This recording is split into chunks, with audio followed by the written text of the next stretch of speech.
gentlemen, we're going to start the show a little different.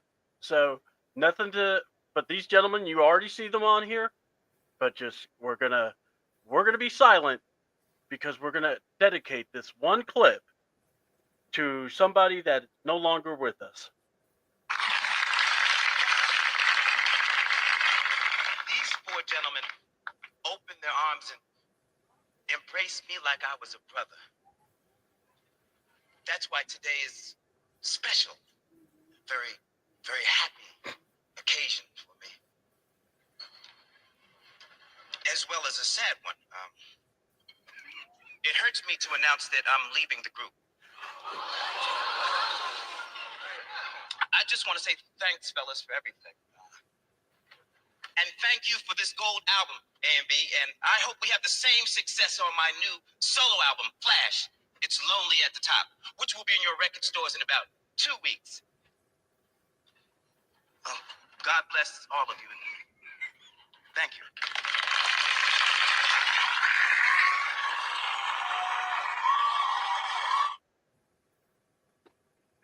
Like to dedicate that to our who used to be a part of the show, T. Will. We hope everything goes well on your end, as it's lonely at the top, and you rejected us, so we get it. He's in the comments, so oh well. This is now our show again. Oh Lord. So I'm gonna tell you, this is fun. That was good. Well, hey, it's true. All right. So look, we are gonna have fun with this. So I got my homeboy down below, Mr. Ronnie Thomas. What's up, Ron? How's it going? You know what? It feels good not to be behind Michael Jackson no more. It feels real good. It feels good to have Tito gone. Yeah, it feels good to have Tito gone. Not leaving his shoes behind. Right.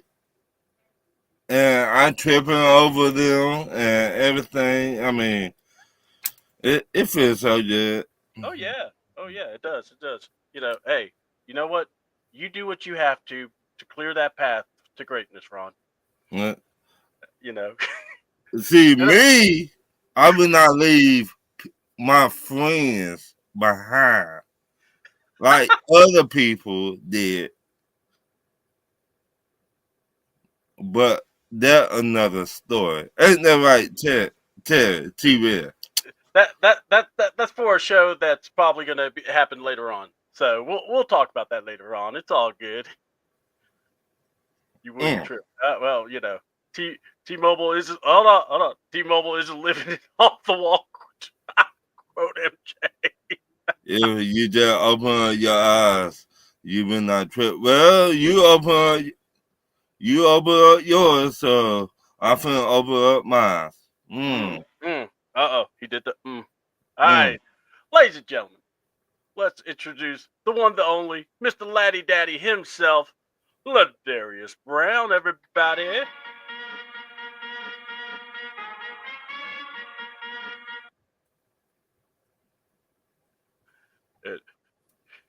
Well, there he is.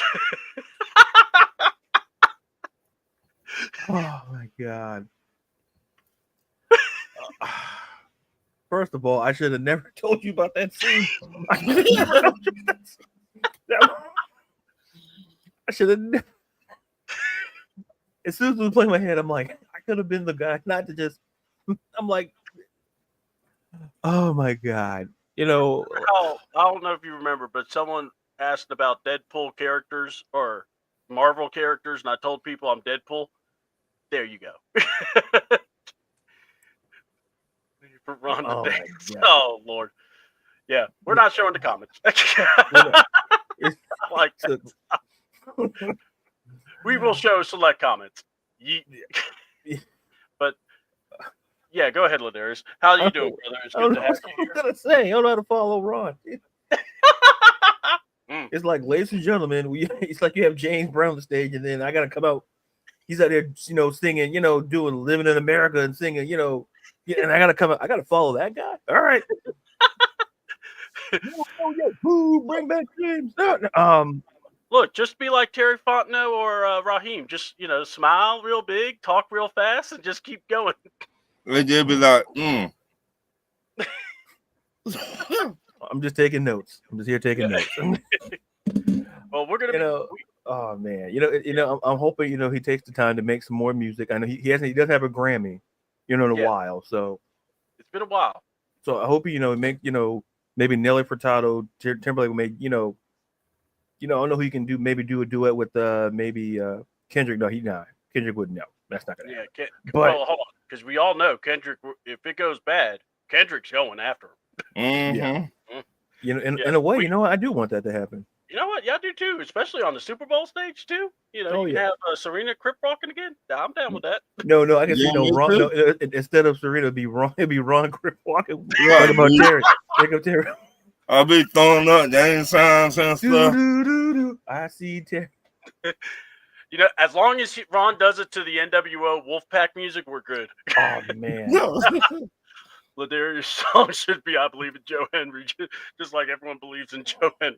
You know what that deserves. Thank you, John. I appreciate that, John. Oh man, I can just see Ron up there. Oh man. I'm just picturing Ron like when Kendrick get to the diss about Terry. Mm-hmm. Hold on. Oh, man. That's the new sound when Ron says something about somebody. Oh my god. So good times. Good times. Yeah, I know. Great times. Well, folks, if you haven't known, Terry has actually left the show. He is doing his own thing now, so we hope it goes well. Now, Monday shows, me and the crew will discuss how we're going to navigate it. We'll probably, Thursday shows are staying put, at least, during football activities. So, like, this week, next week, we're definitely doing it because of the NFL Combine. Mm-hmm. And then once we know, like, if really a lot of big news hits, we're going to hit it harder, from there on out. Free agency will be all over. The draft, we're definitely going to be going over. And then, but I want everyone to understand. So it may be, Mondays may not be every Monday until the football season. But what we will do is probably, like I know Ladarius is going to be doing a show. I'm doing a show on Thursday. We have Wednesday wrestling. And we will probably do another show, like a hodgepodge show where we do talk more sports than just football. Because look, it is kind of boring when football's in the off season and not in actual practicality. So, and no, we will not talk about Steve Smith and his love life. Yeah. I mean, if it becomes that famous, dude, you need to stop. You got a problem. But and then Miss Carrie, she's doing some volunteer work, so she'll be in a little afternoon. If she gets back by the time while we're still on air, she'll be joining us. If she's not, but she will be. It's just she does volunteer work, so obviously wanted her to go ahead and take care of that, do that thing. So, and then we will go from there, and let us see about a minute. Now, this real quick programming note also, this Saturday is Elimination Chamber. We will find out if The Rock's going to give or get a Soul or get Cole. Ooh, that'd be funny if he gets Michael Cole. Anyway, but hopefully get him a shirt that won't open up in the middle. So anyway, and I've been there. That's very embarrassing. But yeah, we got Elimination Chamber this Saturday as well as the Combine. Now here's how we're doing this show. The Combine itself, Thursday, Friday, Saturday, Sunday. That's where the players actually will do the workouts, the drills. So obviously that is what we will be watching for, and that's what we will discuss next week. This week was about some, let's see. When you have that one friend who wants to play slick oil, salesman? Mm-hmm. Yeah. That one friend that tries to sell you a yacht when there's no water nowhere near town? Oh, you mean TV? something like that. So, so what we're going to talk about here is Terry Fontenot and Raheem Moore's comments about Kirk Cousins, the team, what they're looking for. Number one is this: we've all want an all defense draft, or we want to make sure the majority of our picks go to defense. Right. Number one, we're supposed to only get 5 picks. We may get 6, maybe 7. All right. Because if I'm not mistaken, there's a trade with Heineke that can get us a 5th round pick, possibly, or 6th round. Don't quote me on that. I heard this on Scott Kennedy's thing, so I want to actually see it when they actually fall out. And then the other thing is, if I'm not mistaken, Judon doesn't get signed, we get a compensatory pick. Mm-hmm. So if we get a compensatory pick, there you go. You get another pick. Mm-hmm. Now, I don't think it'll be as good as our 3rd round that we traded for, but, hey, it's something. Right. And if you're a GM, you just need picks. You don't, you can make work with what you got. Right. I mean, a good one anyway, but anyway, we won't go there. All right. So I think I just did. Let's talk Terry Fontenot, because he's the GM, the grand poobah of this franchise for right now. When discussing the draft, it's almost like this. There were 2 Terry Fontenot's I noticed showed up, and I want to get y'all's opinions. In the draft talk, in the team, he was smooth, he was cordial. But when it got to Kirk Cousins, I thought Elmer Fudd invaded that man's soul. Mm-hmm. Because I've never heard such stuttering. He was using more hand gestures. He was almost like he wasn't sure of himself at all. So, and then of course the big mystery. Hold on. Raheem Morris is that guy that sells ShamWow. Call now and you'll get a ShamWow for free. Mm-hmm. Man, and what you don't say, or what you don't talk about, is how old the ShamWow is.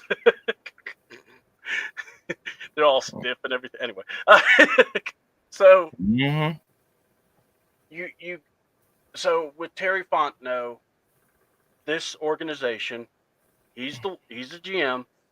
What were your thoughts on his comments about Kirk Cousins and about, we're going to talk about the team first, then we'll talk Kirk Cousins, because the way I see it is the team is obviously first. We're logo. We got to think about us first. But eventually we got to attack this Kirk Cousins thing. But I want to know you guys what you think. We're going to go with Ron, and then we'll go with Ladarius. Cool? All right, cool. Go ahead, Mr. Ron Thomas. I really, at this point, Terry Fontenot need to just be like, that's right. That's all he needs to say. Nothing else, nothing less. That's right. The way he tap dancing at the combine, just shut the fuck up. Just shut the fuck up. The 1 minute, like I said, if I would tell you, I would be on my petty shit. I'd be like, oh, you want to talk Coach Cousins? But yeah, you will not see the field, or you will not play for nobody else for the remainder of your career. You don't got that many years left. Maybe 3, maybe 4, if lucky. Now, on my GM shit, I got to put my GM hat on. I've been training this man for a bag of Skittles to the Rush team, Cleveland. What's up? You want to talk? You got something we need, we got something you need. What's up? Yeah, I got you. I would be on that. Now, I do play both sides of the table or whatever, but at the end of the day, Terry, just shut the fuck up. Just shut up. I tired hearing your voice. I tired looking at you at that point. So Ron is tired of hearing Terry talk. What? I'm down with The that. he sound like Charlie Brown to me. On one.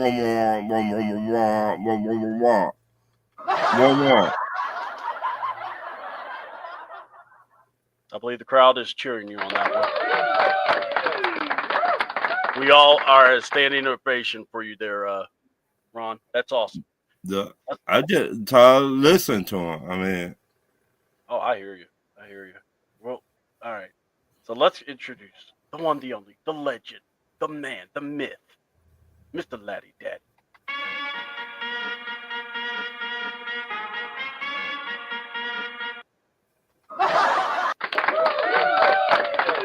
Sorry, the sound guy hit the wrong button. He wasn't laughing at I'm you. like comedy. I'm like, Jesus. Right in the low, like, wait, I haven't said it. You know, my takeaway is this: the biggest thing for Terry Fontenot is that he has to establish what the identity of this team is, or basically what direction are they going to go. Yeah. And it's not that I'm tired of hearing him talking. I just want to hear different talking points, because we're in a situation where, like, and we'll talk about it more later. But my biggest thing is, even when it comes down to Kirk Cousins,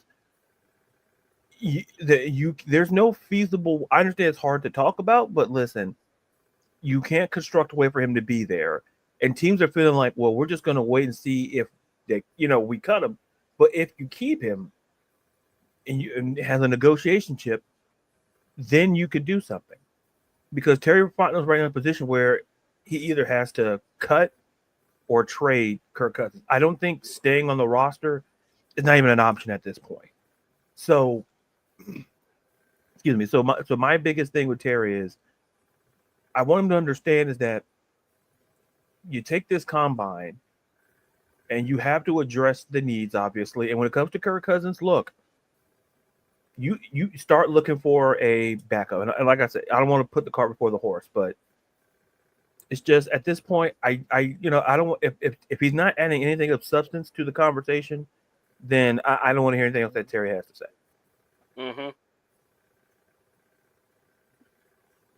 When it comes to Terry, and I agree with you, brother. When it comes to Terry Fontenot and talking about the Falcons, it's what Ron just said about the womp, womp, womp, womp, womp, and then Ladarius just saying it's almost like white noise, because he has gotten to the point. What's up, Millie Mills?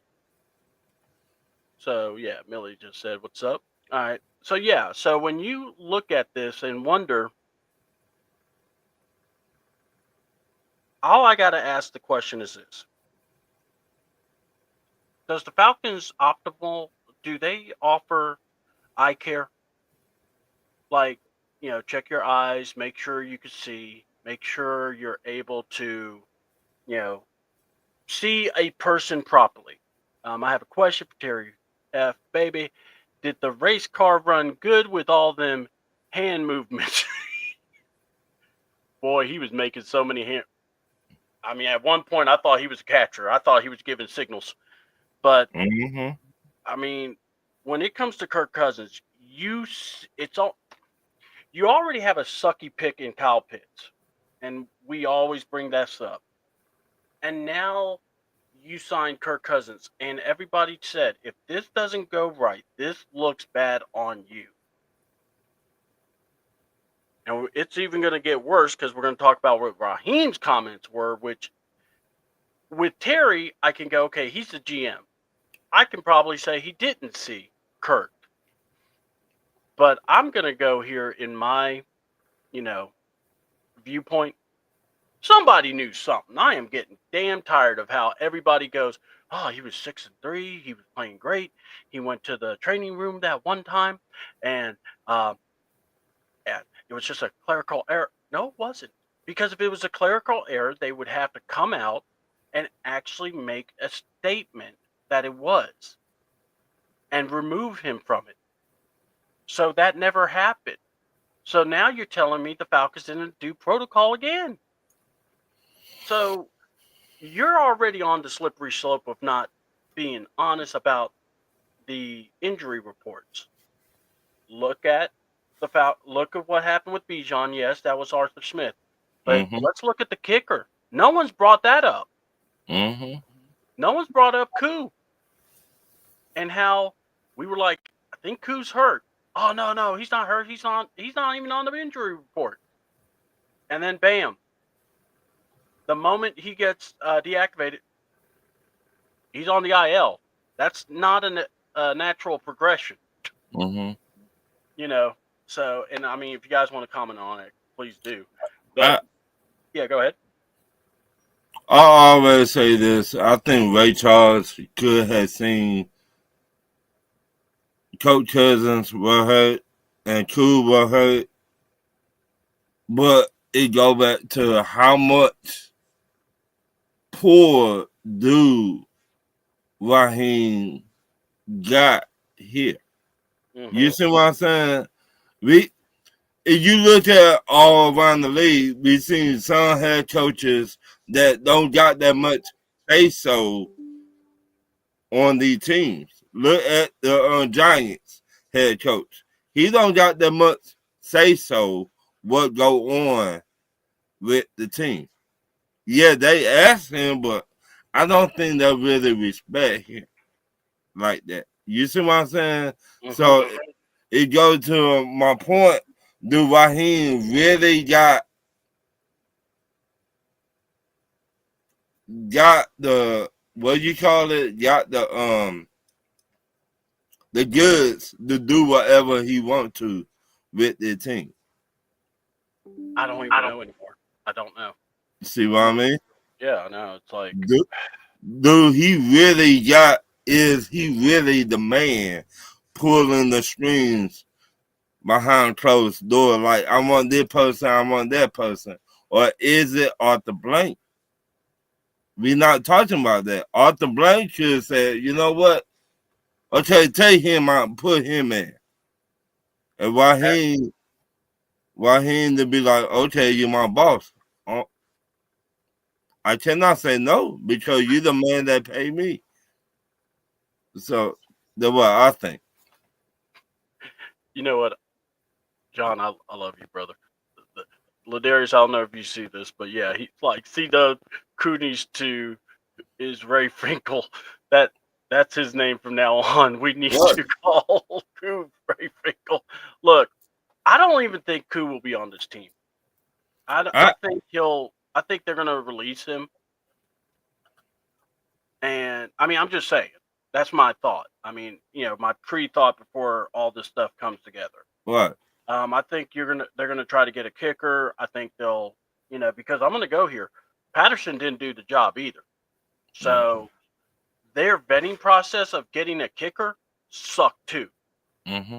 Because they just got this guy and the guy was bad too. And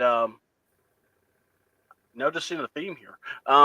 So what say you, Ladarius, about what Ron just said about with the personnel and all this? Who's controlling who? What do you think, man? I think that one of the bigger issues is that we don't know who's in charge, and you have to have a sense of structure. Mm-hmm. And that if it's Fodno's in charge, is it who's making the decisions? Because it's important because we need to, like I just mentioned, we need to know what direction we're going into, and we need to know who is leading the charge in that regard. And I think that's a major issue. Because I'm hearing, okay, is it Terry? Is it Arthur? Is it Greg Beatles? Is it Rich McKay? I need to know who. Because listen, next season is a season where, listen, if we don't anything short of the playoffs, you have to clean house in every regard. So from the personnel perspective, I just want to know who's in charge. I would like to know who's calling the shots, who's making the decisions. And it's the transparency issue. you have to, as the fans, you're not saying we have a right to know, but we would love to know who's in charge, because if we're blaming the wrong people, let us know.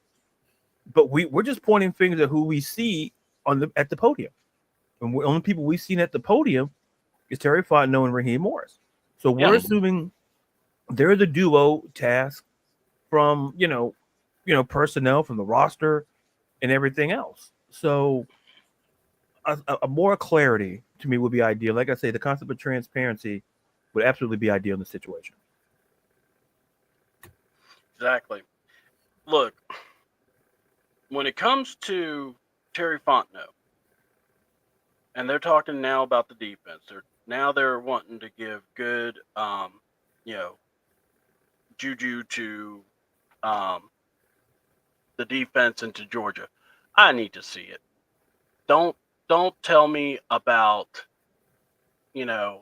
what this team can be, what this team could be. Man, no. I need to start seeing some things. And let's see here. Give me a minute. Got another one. The draft is Thursday after Mania, and WrestleMania 420 going to be a fun week for sure. That is going to be a fun, man. WrestleMania is going to be wilding, especially now that The Rock showed up and with his Terramana tequila and all that good stuff. So he wilding already, especially with the soul thing. But yeah,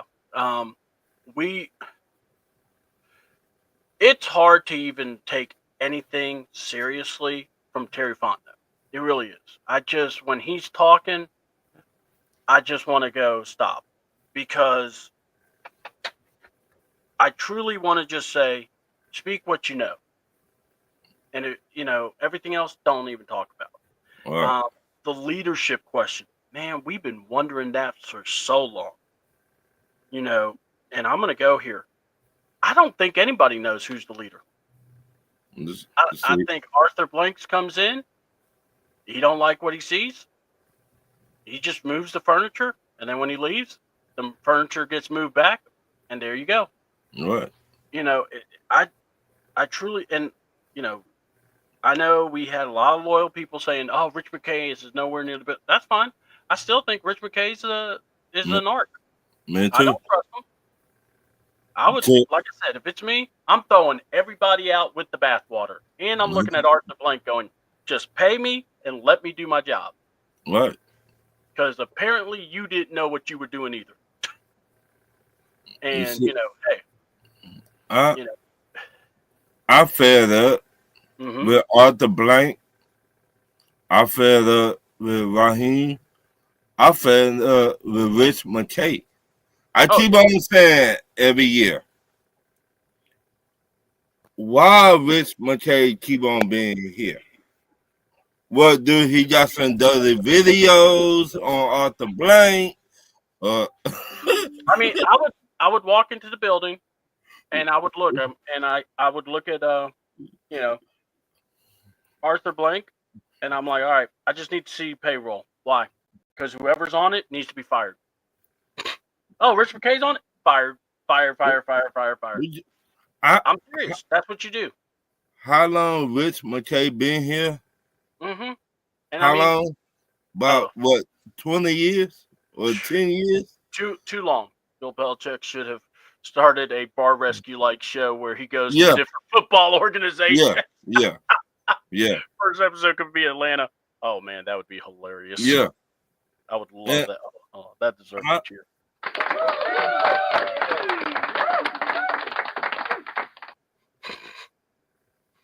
Bill Belichick as John Tafford. That would be great. I mean, it just said that this man keep on being here, and what the hell he doing?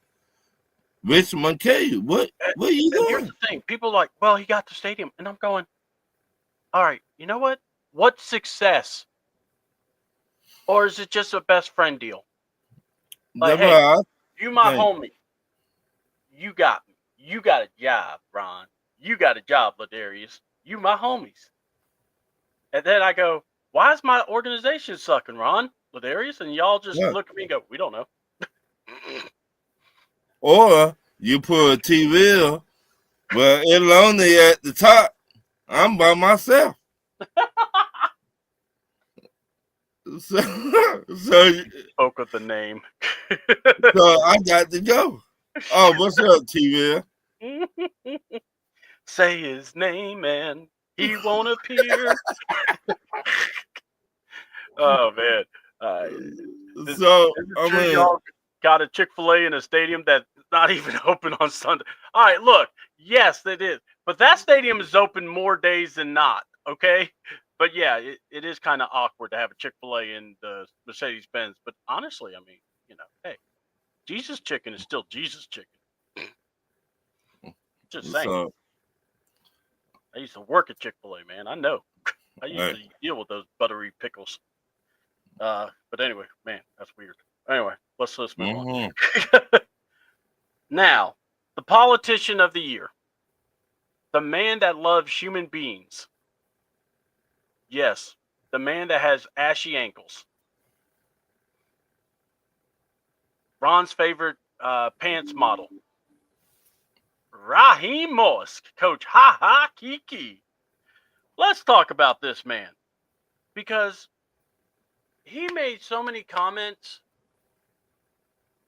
I couldn't stop counting the lies. Number one, he tells someone, "Yeah, we were here last year and we didn't know who our quarterback was." Didn't you sign Kirk Cousins? Mm-hmm. So you're going to tell me Kirk Cousins wasn't your quarterback? You were going to just start the rookie and spend all that money. So right there, you already said a lie there. Now, all we have to do is beat Baker. Bro, are you on crack? You went 6-3. You swept Baker and still lost the division. Lost 2 games to one the Saints and the other to Lilla Bryce. And you didn't know how to call timeout. But you want to say Mike Penix needs to learn how to win. I'm like, look, those are just a few. And then talking about we got our quarterback. He'll be here the next 10 years.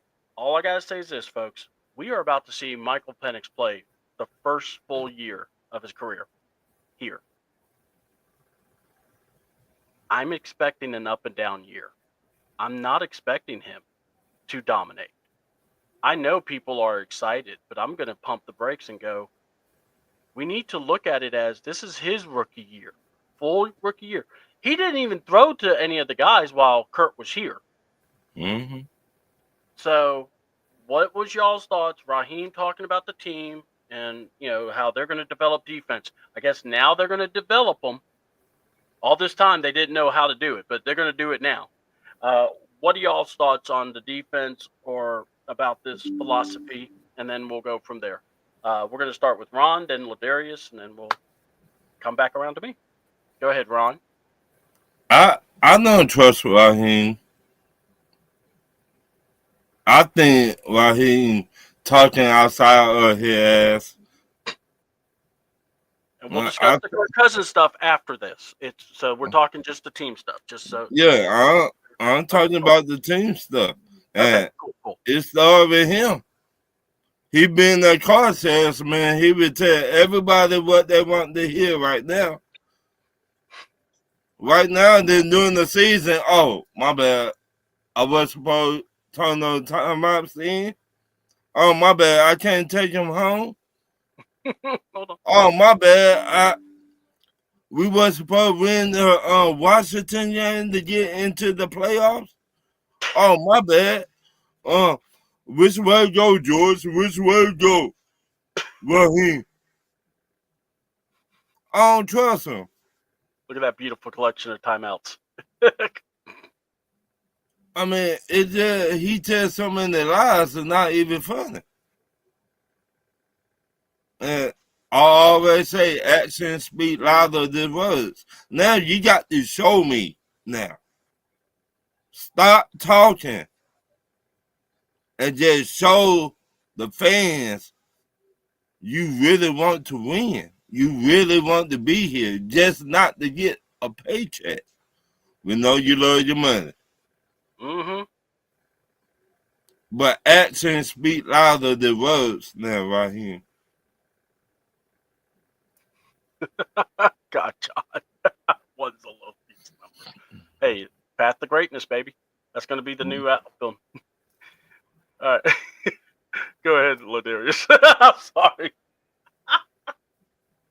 Man, it's really T Will. Yeah, listen, it's lonely at the top. I come up with my new hit album, T Will. It's lonely 2 at the top. weeks. In 2 weeks. 2 weeks. No, It no, being T Will's case, we'll make it 3 weeks. Because he wants to make sure it's perfect. He got to promote it for a week and then but he was saying as for Raheem, he was saying the right things about addressing the pass rush and things like that. Yeah. It's one of those things where I think, similar to what we talk about with Terry Fontenot, is that I think people don't want to hear the rhetoric. They want to see action. Yeah. And given what the picks that we have, we don't know how the draft's going to go in terms of will they try to move up or try to move down to get more picks. But Raheem, listen, addressing the pass rush is the priority. In a defensive laden draft, addressing the pass rush, there's no excuse not to grab someone with your first round pick, wherever it may be, and have them start day one, because you can't afford to draft someone. And I think me and C-Dub talk about this off camera. Yeah. You can't afford to draft someone and have them not start week one. Yeah. You don't have the luxury. Excuse me. You don't have the luxury to draft a guy and sit him. But as far as what Raheem's comments were, in terms of like the team, he understands it. I would just like to put his words into action. That's all I'm seeking here. I think that's fair. We can easily say that's fair, but what I will say when it comes to Raheem, everything he's saying and everything he comes out, it just makes it sound so bad because of how, he's modeled his house after all those timeouts, for God's sakes. He built those, off unused timeouts. That should tell you something. And then, this is why we have the toxic relationship that is called the Falcons. My thing is this. He's saying the things, but my problem I have with him saying some things is he wants to sound like he's the smartest person.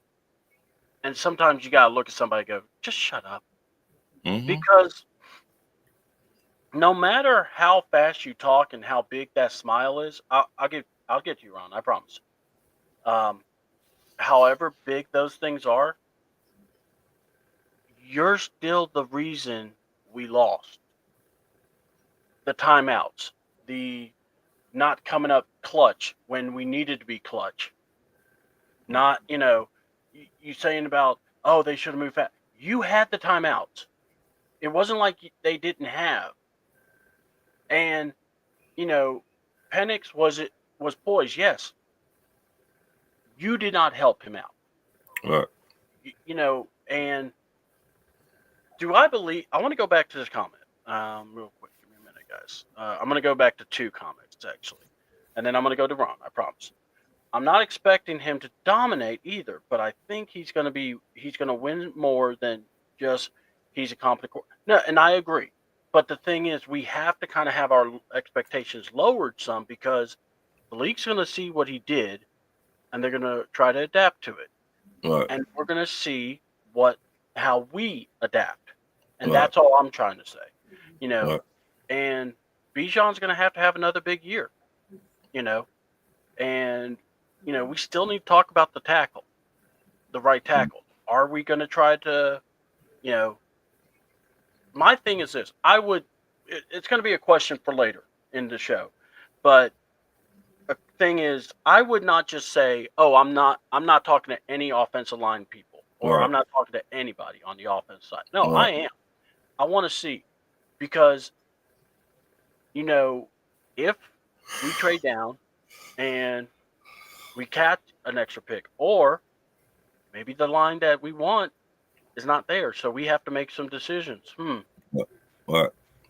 Who do we go? You know what? Let's get this tackle from Texas or whatever. Because now you're building because you want to make sure and protect. And I've already said it. I will not be mad if you go for the trenches. What? Because again, you're protecting Penix. That has been something we all knew would happen when you drafted Penix. So that's where I don't have a problem with. But I don't want us to try to put us in a spot where we're like, oh, look at us. We're not even going to worry about trading. You know, don't say it out loud. Don't tell me. But we'll talk about that later. All right.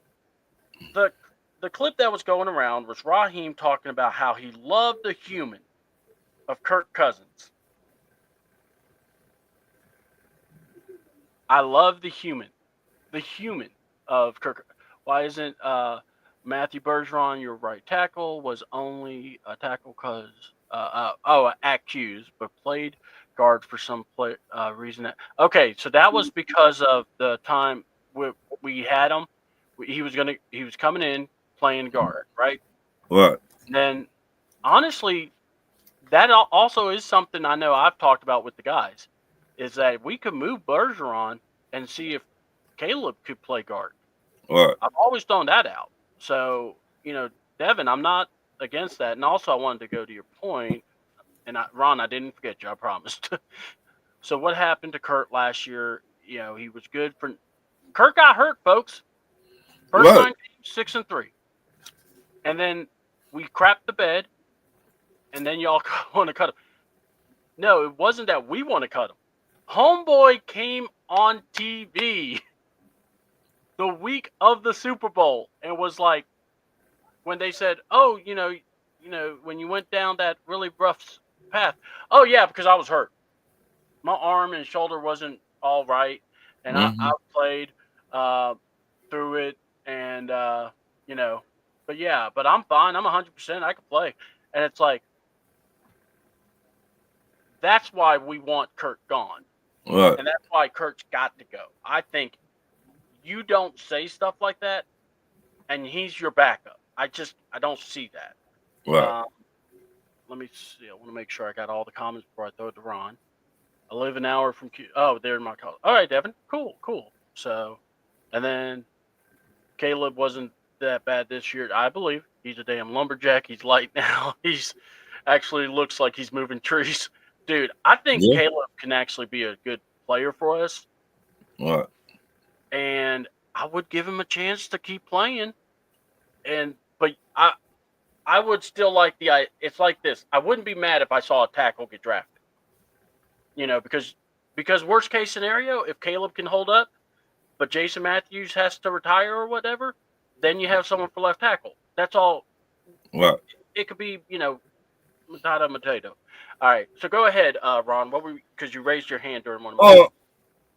Raheem, remember the year after we went to the Super Bowl? The 2017 year? Yeah. Okay. No, after that year too. All right, 2018 or 2018? 2019 when he 2018 when Dan Quinn was still here. Okay.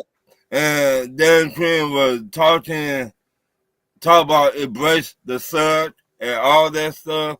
That was 2017, actually. Yeah, I remember that. Yeah. But my bad, but 2017. Well, that's what Raheem doing right now.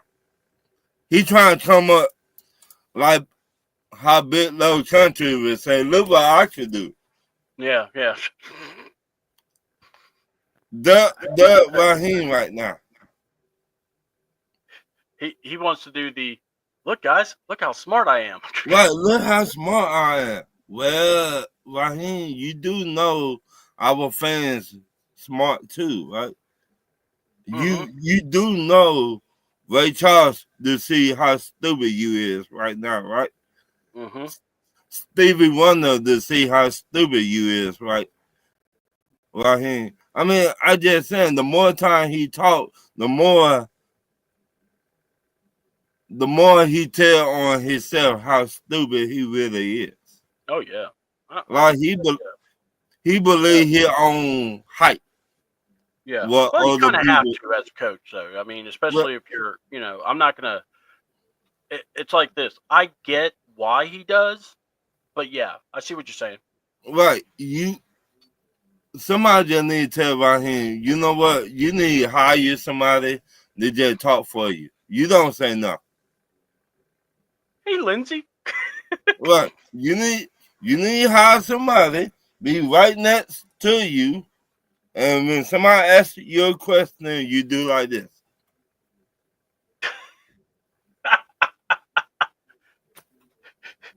I love Ron. Ron, I would love for you to be a coach. That would be awesome. The press conference with Ron. Somebody asked me a question out of him. He's pointing over at you, Ladarius. He's like, Ladarius will answer my questions. Ladarius comes, God, that's a lot. Right. Ladarius would be like, well, you black mother. Don't say nothing.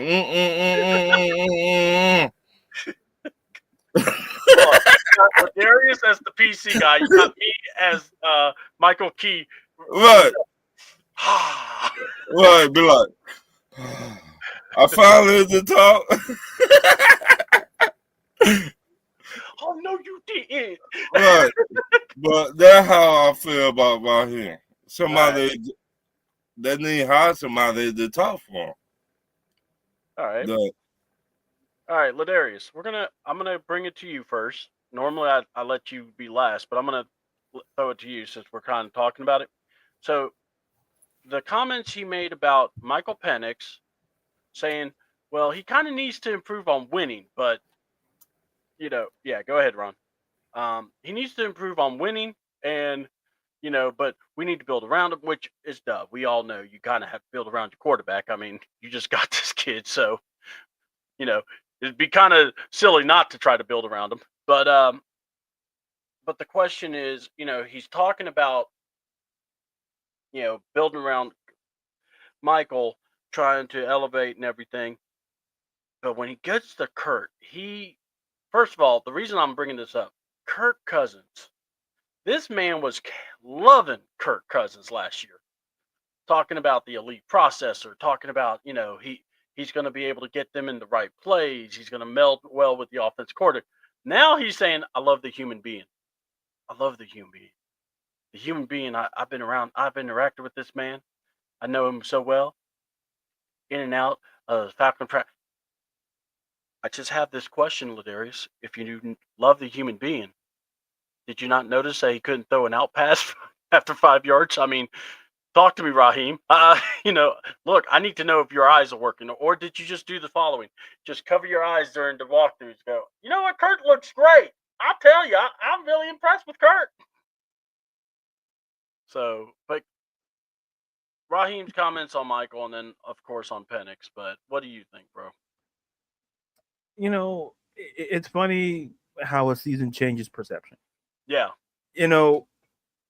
My biggest thing is that sometimes we can be blind to the things that we know aren't right. And that's applicable to this situation or certain things in life. Sometimes we just choose not to deal with it. We choose not to respond to it. And the reality is with Raheem, you would have had to know that, that your Kurt was hurt. Mm-hmm. And and I understand that how you feel about the guy, but at some point, you have to wake up and realize is that if you knew he was playing bad, if you knew he was playing exponentially terrible, you knew something had to be wrong because he was doing absolutely great for a little over the first half of the season. Yeah. And was a major part of your success, along with Bijan. And all of a sudden, when he started, looking like, falling off the face of the earth, surely you had to have known that he was hurt. And sometimes, probably with Coach, that's why he talked about the human being. He didn't bring up the player. There's a reason for that. Mm-hmm. Come on. And I mean,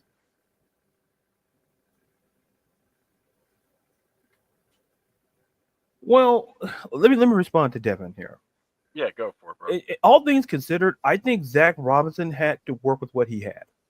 Mm-hmm. And that's not a cop-out because at the end of the day, he found a way to utilize Bijan Robinson in a way that, that helped carry this offense to a greater degree.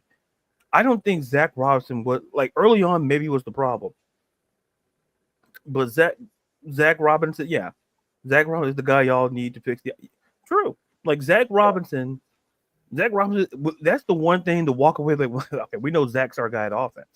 But shifting gears back to Raheem and Kurt, I could argue that maybe Zach Robinson saw something on the film, and said, "Man, Kurt doesn't look right. Mm-hmm. Something is wrong." And maybe we don't know. Listen, we don't know. This is all pure speculation. But Zach probably went to Coach Rah and said, "Listen, I don't think something's off with Kurt because I'm noticing his arm movement. I'm noticing the way he's moving in the pocket. I'm noticing how something is off." And maybe Coach Rah either chose to ignore it or said that Kurt's fine. He's a veteran. He'll push through. And like I said, I'm not going to put that on one side or the other. But my point is, Coach Rah has to understand,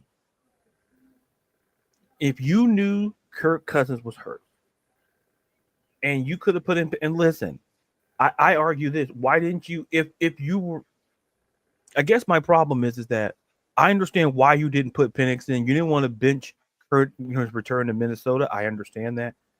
But in the reality, you have to win football games. Mm-hmm. And sometimes you have to put people in there sooner than you want to win football games. Mm-hmm. What if the Washington Commanders said, "You know what? Hey, Jaden, sit out. We're going to put the veteran guy in ahead of you. We'll put Mariota." No. Yeah, Mariota has experience. He's going to you put the best person you feel is going to win no matter what the circumstances are. And sometimes that changes at the course of the season because of injuries. Mm-hmm. And when you have an injury at the quarterback position and that guy has the ball in his hand literally every possession and every snap, I'll put it this way, more often than not. I'll say 98% of the time, like if you're running trick plays or anything like that, plus or minus 2. But to put a button on this, I think Raheem has to learn to put that pride aside. You're trying to win football games. If you knew Kurt was hurt, your job is to prepare. The backup should be prepared under any circumstances at any juncture. Thank you, Devin. I appreciate it. And my whole thing is, you could have had Zach Robinson prepare Michael Penix. Mm-hmm. And because, backups always thought to be prepared anyway. Yeah. But have him prepared. If you knew Kurt, something wrong with Kurt, listen, it's about winning.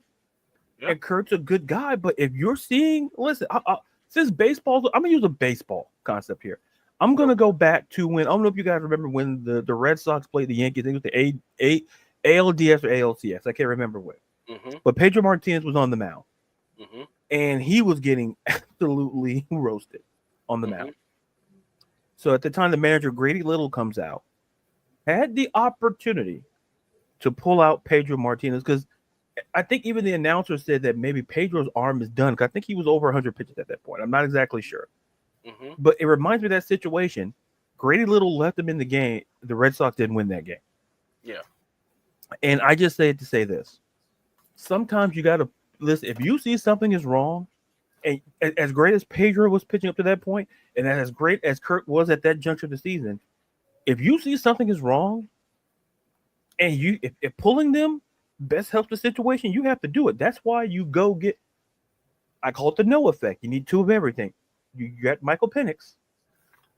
Prepare him. Teams haven't seen him, so they're going to be just as in shock as everybody else. Mm-hmm. And what if we put him in a game sooner?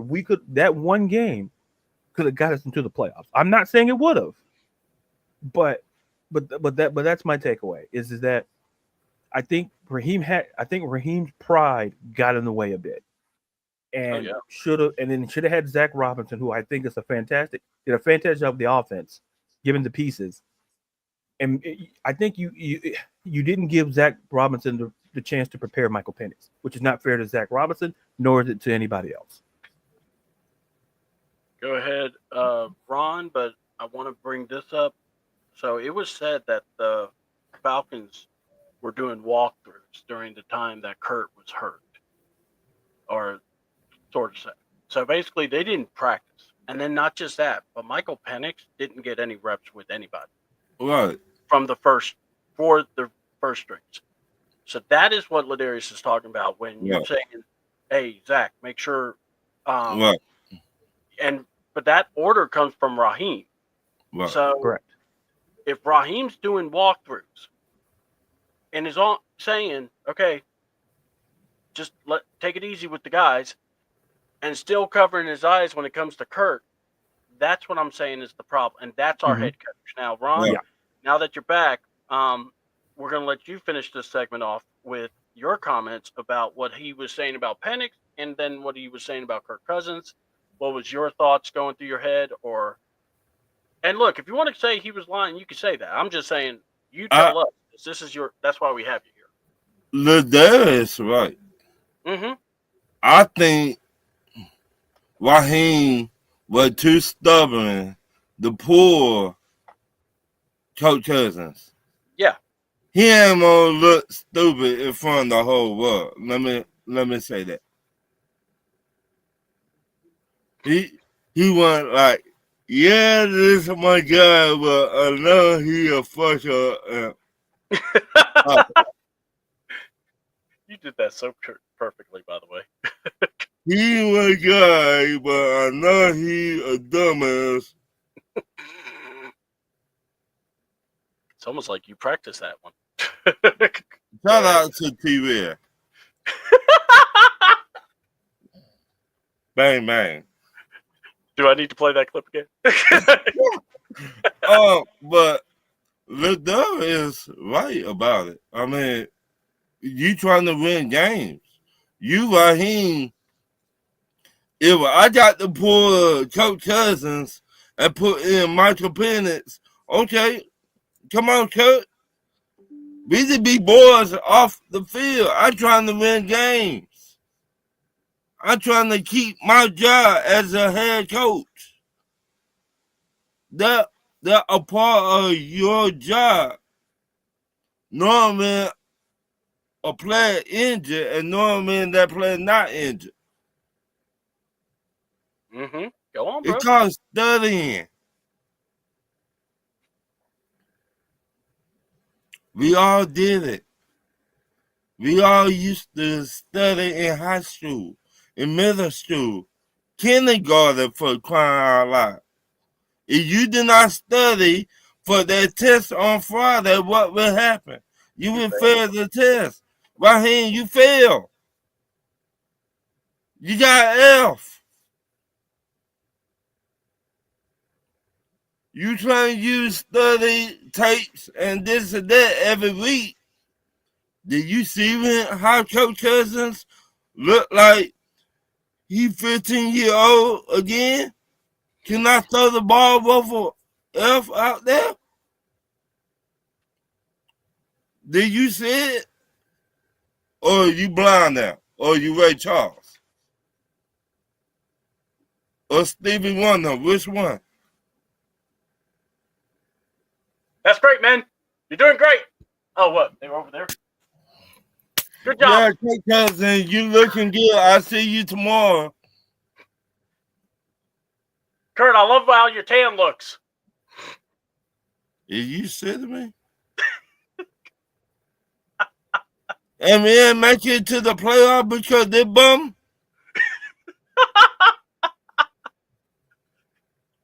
Because you won't be stubborn?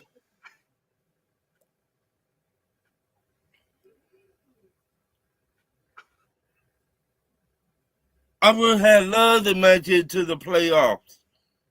We have not been there in 7 years. But now you too stubborn, you in your feelings, you believe in Coach Cousins healthy.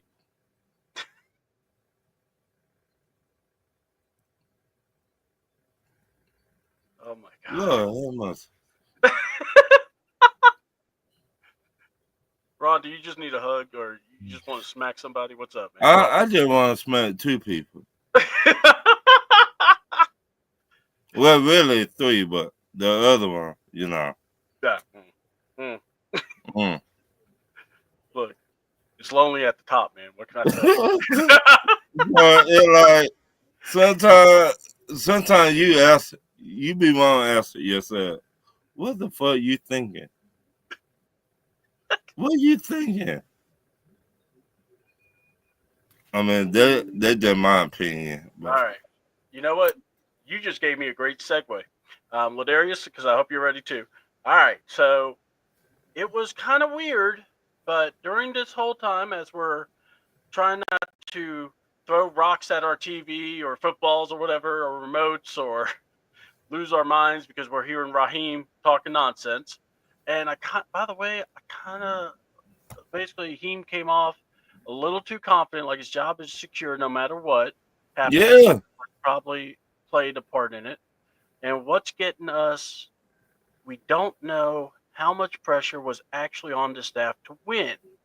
Us as a fan base want to win, but if Blank ain't worried about it like that, then No. Can I answer that, please? you know what? I want all y'all to answer it. So Ron, go ahead. And then When Raheem came to this team, he said we were what away, C-Dub? Oh, we were an elite processor away, a quarterback away. So that means what? Quarterback play, I would not be here. Okay. So that means what, Ladarius? What that mean? Talk to me, my friend. Yeah. My friend? I miss my friend. I've seen this movie before. I gotta fuck my door. Man, there's some guy there in a Falcons cap. Talk to me, my friend. Yeah, man. So- I gotta go. I gotta pick up some stuff. Oh man. My wife, you're not married. I gotta pick up somebody for some lady. I gotta go. I gotta pick up a package.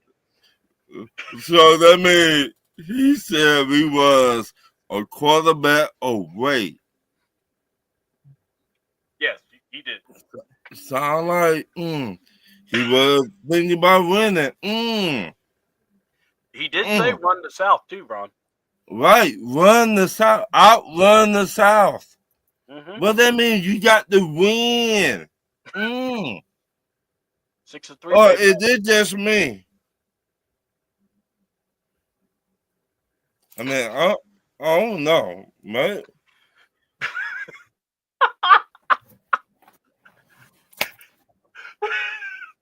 Talk to me, friend.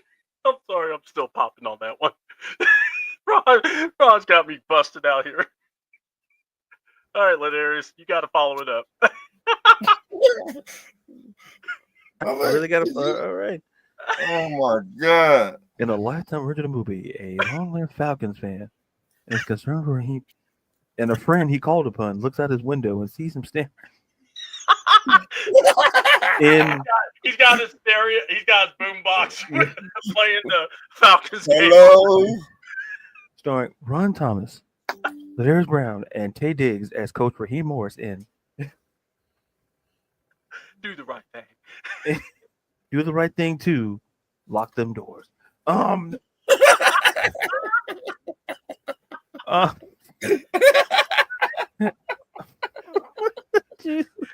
producer.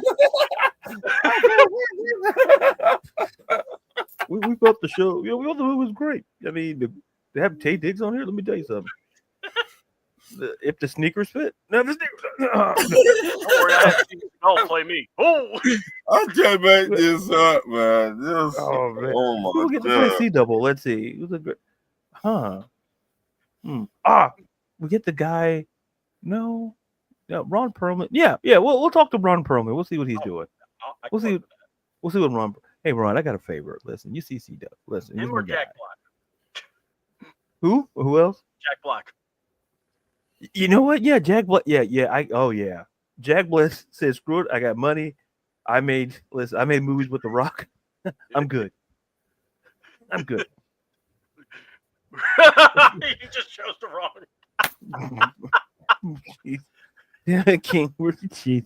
I'm never gonna get my point across. I gotta be focused. Raheem pulls up. He's like, "These are my homies. We're gonna take it over."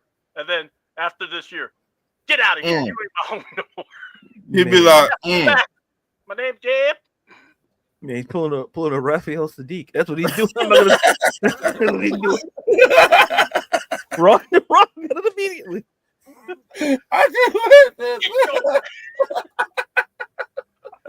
I mean, listen, Raphael Sadiq, he kicked out his old cut. Like, listen, how do you put your family? and then, no, here's the kicker. Then he does the group Lucy Pearl, and then and he does the same thing. The moral of the story is, listen, why y'all here trusting Raphael Sadiq? That's the, and it ties to my point. Why are we out here? Listen, Coach Rah said what he said. I'm not even focused on the comments. It's simply like this. Yeah, go ahead. If you're going to go out and say these things, and I understand where I understand where he's coming from, but understand that was the expectation that he gave us, that this team was good enough to make the playoffs and beyond. So we as fans were going to naturally be excited. Now, in terms of the pressure, I'm assuming there's pressure because when was the last time we made the playoffs? 7 years. So there had to be legitimate pressure, given the fact that if we were a quarterback away, you go get Kirk Cousins, you go out, pair him with, we got Drake London, you got Bijan, Pitts. That's a whole conference for another day. Mm-hmm. But the issue was, then all of a sudden, all he had to do was just make the defense a top 15 defense. It didn't have to be a top 5 defense. And then it's just the guy. Like, listen, King Richie, like he hired a guy. Who's Jimmy Lake? We didn't even know who he was. You had to Google this man's name. That's never good. That's never good. Hold on, say that again, because that just popped me. Go ahead. Here's the thing: if you have to Google the man's name, that's never good. Nope. Wait, Jimmy Lake. Who is Jim? You shouldn't have to Google who it is. Like, what about Zach Robinson? We kind of knew who Zach Robinson was because he was with the Rams. We knew who Zach Robinson was, but who in the Sam Bunker Hill was Jimmy Lake? If you didn't know that he punched one of his kids, you got to go, huh? Oh yeah. Oh, we're about character. What? So we're just punching adolescents all around? That's character. Great. Awesome. We're here playing. Hold on. That may get you a job if you're careful. What? Man, boy. Oh, well, that's great character. What? I wanted to hit that kid. Come on, I hire you. You know what? That kid gave me the bird. You know what? I don't care. Hit him again. What? No. Raheem, low-key gangster. No, basically, he pulled a Peter Griffin and attacked the kid. Didn't expect consequences. Well, here's that's what I want to see in my DC. Better yet, you got the job. In that case, I have no experience, sir. Don't worry. Just go to call up T. Will. He'll show you the finest shoe establishment. Y'all just hang out, and you can even do the play calls from there. Really? Boy, T. Will's catching it. Everybody's catching it. Man, kind of like that Batista entrance. Yeah. Whoa, good time. Did you like? Gee. But I don't know what the hell we were talking about. Okay, but I'll finish my point. My point, but my point is, we as fans base the expectation of what we hear from our head coach. Yes. Just like I'll give you an example. When you hear for the Patriots, the expectations for them just to win games. That's it, to be better than when they were last year. No one in New England is expecting them to maybe make the playoff. They're expecting more wins. Maybe it's as opposed to if Andy Reid it's basically Super Bowl or bust every year. It's about expectations that is set by the coach. And John Jim was Jack Quaker standing lube. Whoa, lube.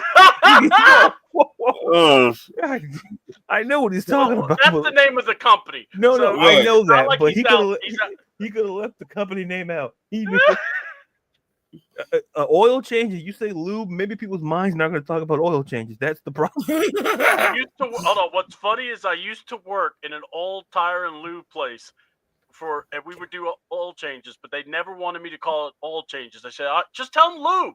Just say lube. And everyone would, and I'm like, this is a rib. I am not going to say lube. Hey, you want to be lubed up? What did you say? I will kick I you. can't. I can't. They take my badge. I'm not saying that. Man, I'm gonna go work at BP. I'm not working this. Yeah. How many times has this non-team lied to over the years? Okay, yeah, I'm sorry. Damn. Hey, you want to get lubed up? Like, why would you not say oil? Anyway, I don't run the personnel. I'm like, that's how lawsuits happen. How dare you? This man asked me to lube up. I was talking about your car, man. Just say oil. Ma'am, Just say oil change. Just say oil change. It's the same thing. Yeah, I tried to tell the guys. They had it in a thing and it said Lube Express, and I'm going, man, that's how you track the wrong type of customer. You need to change that sign. yes. Need to call a Dateline exclusive week. What kind of lube are you doing? It said Lube Express. I swear to God, I thought it was about something else. I'll take my car. You know what? I'll go to Interstate. I'm good. I'll go to the gas station. Okay, now, lad, how many times has this? Listen. I'm not saying that the team hasn't lied to us and has. My point is that we have to understand. We have to believe, and there was some in the fan base that also felt the same way that we were a quarterback away. Yeah. So it's not like when the head coach has to be honest with what he said at the press conference. They were a quarterback away, and they signed Kirk Cousins. And unfortunately, what happened to Kirk Cousins happened. But I understand what you're saying, Millie. I 100% do. But that's why we have to understand sometimes. It's like the saying. Sometimes we can miss the message because of the messenger. Mm-hmm. When Raheem says it, some people may not have taken it that way, but other people think Coach Ross speaking is the gospel truth. And so those are for those fans who thought, me personally, I was expecting this to be a playoff team, given that the one position where we were terrible at was quarterback. And given that, yeah, there was some defensive, woes there, but we hire Raheem, who's a great defensive guy, and we were banking on him bringing a great staff. We were banking on him to coach up, the needs necessary. And listen, Millie, I'm gonna tell you like this. I haven't told people this, but listen, I'm a Cubs fan. I've been a Cubs fan for years. Mm-hmm. I've had this organization tell me as a Cubs fan, it's always all year. And then we didn't win a championship till 2016. Was it 2000? But we won our first World Series in 100 and something years. Here's the point. And they told us for years that, we don't have the money, but you're in Chicago. Like you're a top 5 market. Where but my point is this. It's about, I'll go back to what I said earlier, honesty and transparency. Coach Raw stood up on that podium and said, we were a quarterback away. That's why he's here. And they went out and get Kirk Cousins. Now, Kirk getting hurt was very unfortunate, but that was the expectation that Kirk was going to lead us to the playoffs. And then somewhere down the road, maybe ease in Penix as the starter in year 2. So I understand the franchise has lied to, like, what Millie says, I go by product. You got to show me. Yeah, I don't believe it's a salesman that says we're a pass. Once again, I'm not disagreeing with what you're saying. All I'm saying is that there's a handful of people who did. What? Listen. We're going off book anyway. Listen, it's like go watch the Music Man. It's one of my favorite. As the chorus kid in me, it's one of my favorite musicals. Basically, this guy Harold Hill comes into town, and as a guy that he's a music professor, And the man knows just as much about instruments as I do about calculus, which is nothing. So, or quantum mechanics. But yet he was able to convince a town, and the kids in the your kids could be great musicians. They could be great. He had no idea what he was doing. But by the end of the movie, everybody was playing them instruments. Now, I understand. Like, I don't believe Ish a salesman says. That's fine. But what I'm saying is some people do. Oh yeah. And I'm not, listen, like we're a quarterback or pass rusher too. That's the visual answer. But maybe from the mental answer is that we need more, but we have fans. And I'm not saying all fans have the same mindset. Some fans believe that we were a quarterback away, given how bad the quarterback play was that bad that it maybe covered up some things maybe on defense that we just chose to ignore. And they said, man, we need a quarterback because it's the NFC South. It's a winnable division. We just need a quarterback in here. And that's most people will buy the visual answer. It's like this. You know when those commercials where there's like Burger King, they zoom in on them burgers and you go there, it's very small. Yeah, the false advertising. People will still go into a restaurant and see how like, oh, this looks great. This is fantastic. And they go in there. That's how I felt about the when I got the sourdough like from Burger King, like the melt, like that's the smallest. I'm not gonna say what I said, but I was pissed. I was a hungry man. I'm like, listen, what we're not gonna do. You got me spending $5. You giving me this, man? You better go somewhere. So, I'm like, where's the rest? Telling me this is my meal. I'm like, is this the kids' meal? Because this is not a sandwich y'all selling to grown people. Like, you are okay. Okay, you got me once. And it goes to Millie's point. It's the visual. I base it on what I saw visually. That's what I expected. Just like other people expected the visual, like based on being a quarterback away. Sometimes you can get away with people with the visual, but a handful of people see the reality and they go the mental. They take the mental aspect on the mental acuity and just say, hey, I think it's more than that. And most people now that I see that now, when I start looking at other commercials for food, I take away the visual. I focus on the mental. Like, it can't be that. There's no way. Like, nice try. I got y'all got my money once. You're not gonna get it again. You are not gonna sing song me. I know better. Yeah, there will not be a part. There won't be a part 2 to this. I'm going to the restaurant myself. Nah, let's go. No.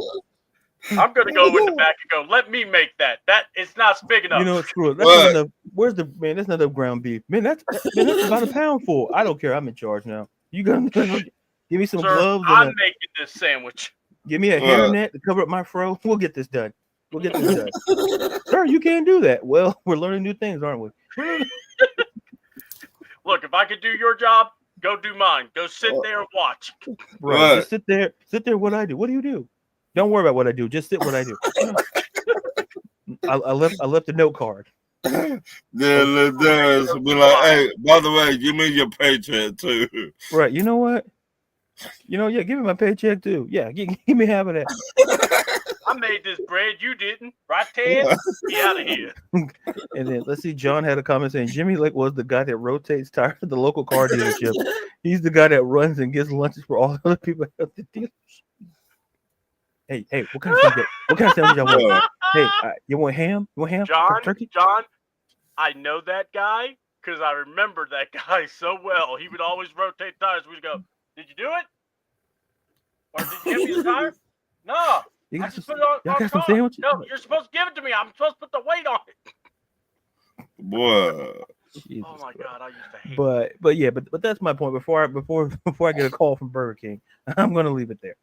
Yeah.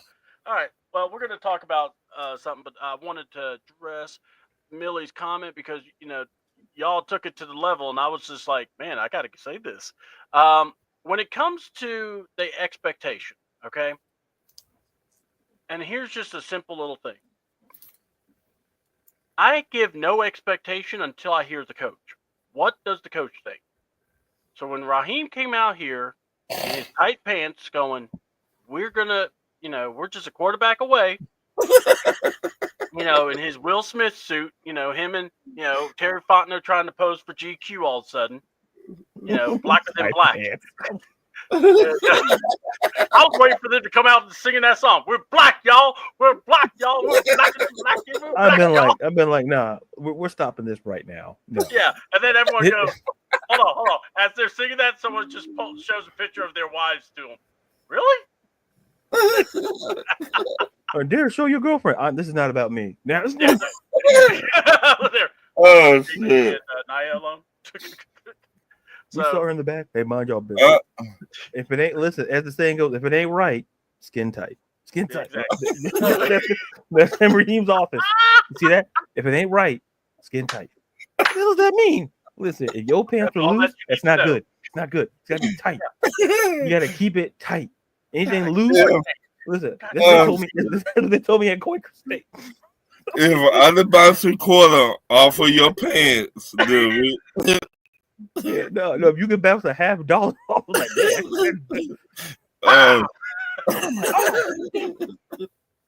a hole through the roof.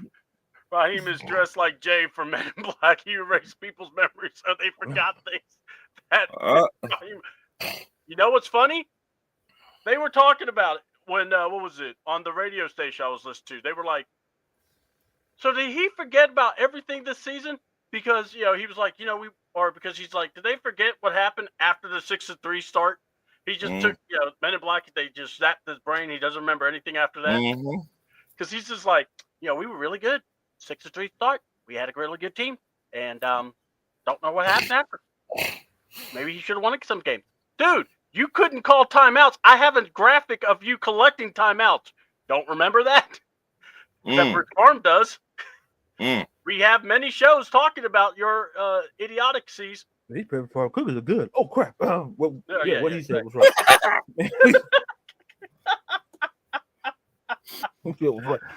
Pepperidge Farm remembers. But that's it. So when I hear the coach saying, look, hold on, did I say that? That's what I'm saying. See, we gotta stop listening to this local joker over head coach. He sells, and we keep getting by the and I'm with you, because when I heard that, and then I heard Kirk Cousins is our guy, I'm saying to myself, I remember telling Ron, I don't know. Right. I don't know how healthy he'll be. Right. We talked about this. And then it's like it's the ultimate pat in your back just to make sure, but yet you didn't want to go to Penix. And it's like, if you believed in your coaching staff, your crew, into this team, saying we were elite quarterback away, this guy's the most ready quarterback. Why didn't go to him? Pivot and let's do this thing. Let's discuss what can we do to work this. And I'm just like, I will not forgive the fact that here we are right now talking about a team, honestly, that should have been in the playoffs. That's what kills me. This team should have been there. But because of somebody that wasn't forthright, who probably wasn't paying attention to his team probably. What? And I don't care how that sounds. I believe he neglected this team to winning. So you have to, take accountability for that. It just showed me he don't study tape. Yeah. Or not just that. Dude, you're setting up practices. Right. You're talking to your coach. How do you not see that your quarterback can't complete an out? Right. And that what bothered me so bad when that came out. Oh, we don't practice. We just do walkthroughs. Oh, we're going to talk about that because let's just get to the next subject. Because, that's another thing. So, guys, is it wise to tell the media or let it leak that you are looking at defense only? Or should you kind of keep it to yourself and just kind of not let all 31 other teams know? You guys let me know what you're thinking. We'll go from there. So let's start with Ron. Like I said, that what I for you. That Terry Farno for you. If I'm trying to get defensive players, why would I tell the other 32 teams my hand? Why would I show them my hand? Why would I even tell you anything? And you might be trying to get the same players that I'm trying to get. Yeah, I'm with you. I mean that I wish me and Raheem were in the same room, so I'd be like, hey, you lost your damn mind. If you that damn stupid. Brother, yeah. What did the five fingers say to the five? I'll pull that up again. Not the violence, man. Look, whipping and slapping people. Cover wrestling, and we're not this violent when we talk about it. Man, she's executive producer. No, I can believe it. I can believe it. How do you know? Let's just say I have a hunch on it. I'm pretty good. I mean, somebody did tell them to just be quiet. Don't say nothing at all. Don't say nothing. Before I go to Ladarius, I got to say this. Y'all remember what I said last week, what I wanted from this leadership group. And I said, I know it's impossible, but I'm asking. Don't say anything that's going to embarrass us. Just keep quiet, observe, watch, because we've already made enough headlines. Let's just kind of let's act like you're not even there. Nah, they got to get the trumpets, the trombone, the banners, and everything, and you just got to go, oh, God. It's like, you can't even do the one thing I asked you to do. That's how I feel as a fan, yeah. The why I said, what did the five fingers say to the face? Playing poker, you don't reveal your hand. Yeah, I can see Raheem playing poker. We're going to go to Ladarius, I promise. But Raheem be like, okay, so is a king and a queen and a jack, is that a good hand? No? Not even if they're all the same color? All right, I'll start getting my cards out. Man. And then let's see. I think it's 50-50 because it's defense draft away. So we got to get. And I'm with it. Look, you don't have many picks. Real quick before we go to Ladarius, you don't have many picks. I get that. But you want to make sure that if, let's say, an offensive tackle is there or a guard or something, you can get, then at least be willing to go for it because, you don't know if someone like that will be available next year. You know what I'm saying? They said because they're going offensive watch. Dude, it would not surprise me. I have a feeling. All right, go ahead, Ladarius. Are we done with executive producer Ron Thomas? We're good. This slap session has been brought to you by Ron Thomas. Hold on. Has been brought to you by Ron. Look at that. Yeah, that's what we're going to start doing with Ron. Yeah. Yeah, we're going to let everyone's personality show, pal. You see, Ron, you don't take your tight pants. Whoa. I would almost pay money just to see Ron having a discussion going into Raheem's closet. What is this? What is this? God, this whole show is great. Man, we didn't get nominated for an Image Award. Oh man, I can see what I get it. I get it.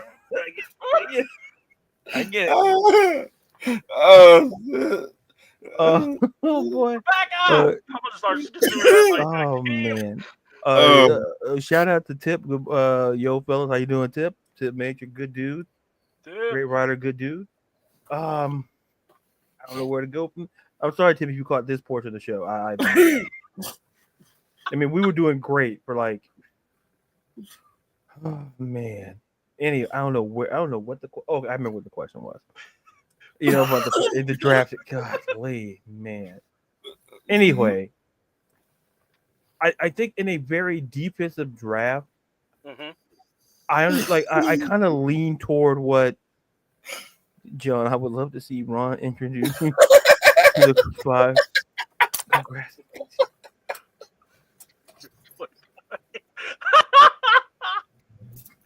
I believe we have viewers of our show that want to encourage the violence that we can inflict. Yeah, I bring like, well, okay, yeah. And the great the Western, Oh, the whips and the slaps. Go ahead, brother. I'm sorry. You see Ron riding on a horse right into town, just slapping people. You did what? The guy that in the party where he's slapping everybody. Yeah. That'd be Ron. Who do you think you? You son of a. You can't do that to my. I am the. Man, I'm not letting him hit me, man. I got my sandwich in my hand. I'm not And then should be like, hold on, my sandwich right here, fool. Listen, listen. Them public foot loans ain't cheap. Look, I'm not. Yeah. Bro. Me and Ladarius have to look around. Look, you can slap everybody, but us, no. I said I'll look at the back door. Yeah, listen. As much as America has progressed with us going through the front door, I feel this is the right time for me to go through the back door because I saw that man slapping people. And he at a blind rate, I just been slapped for no reason. What happened to your glasses? Listen, I'd rather not say because it might be criminal toward my friend, so I will not say that. I will just say I was trying to pick up something and my glasses fell. But it looks like it's bit. Listen, see without him. Listen, I'm hearing holding up. You're holding up 3. I'm holding up a fist. Same thing. Same thing. Going back to answer the question, I don't necessarily think it's I don't like plans to be revealed. But listen, it could all be a swerve for the other teams. Listen, it's apparent that they're going to go defense in the first round. Now, if he's talking about the totality of the draft, who's to say that he doesn't address offensive line? Because we remember we got Matthew Bergeron, round 2, 3. So yeah. There's value to be had if you find it. Mm-hmm. Like, do I want the secrets being told? Listen, I'm not going to say, listen. I'm unlike the whole Steve Smith thing. Listen, some things you need to keep to yourself. But like once I got caught with what that was about, I'm like, here's how you solve the problem. You don't answer the phone. You know who it is. Hello. Oh, this is the husband of the wife I'm sleeping with. Yeah, let me answer that call. Why? Or no, you know what was sad? He probably looked at that call and went, "Oh man, she's ready to talk." What? That would have been worse if he would have been like, "No, it's a family." Like, no, it's a family plan. This is me. Oh. Yeah, let me say that. Oh, sorry. Right. What do you mean we can't? Listen, I'll put it like I said this on the wrestling show, and I'll say this before I finish my point. If you can't show the text to other people, that's not good. Either the texts are racist or they're full of or they're very racy. So like, there's if it's one or the other, there's a reason why we didn't see him. But when we did see him, that's for other eyes. Listen, you got to put like an FBI thing like this for your eyes. We didn't ask to see it. Oh, I was thinking of you. I'm like, my God, man. And good thing he ain't running for mayor because man, not good.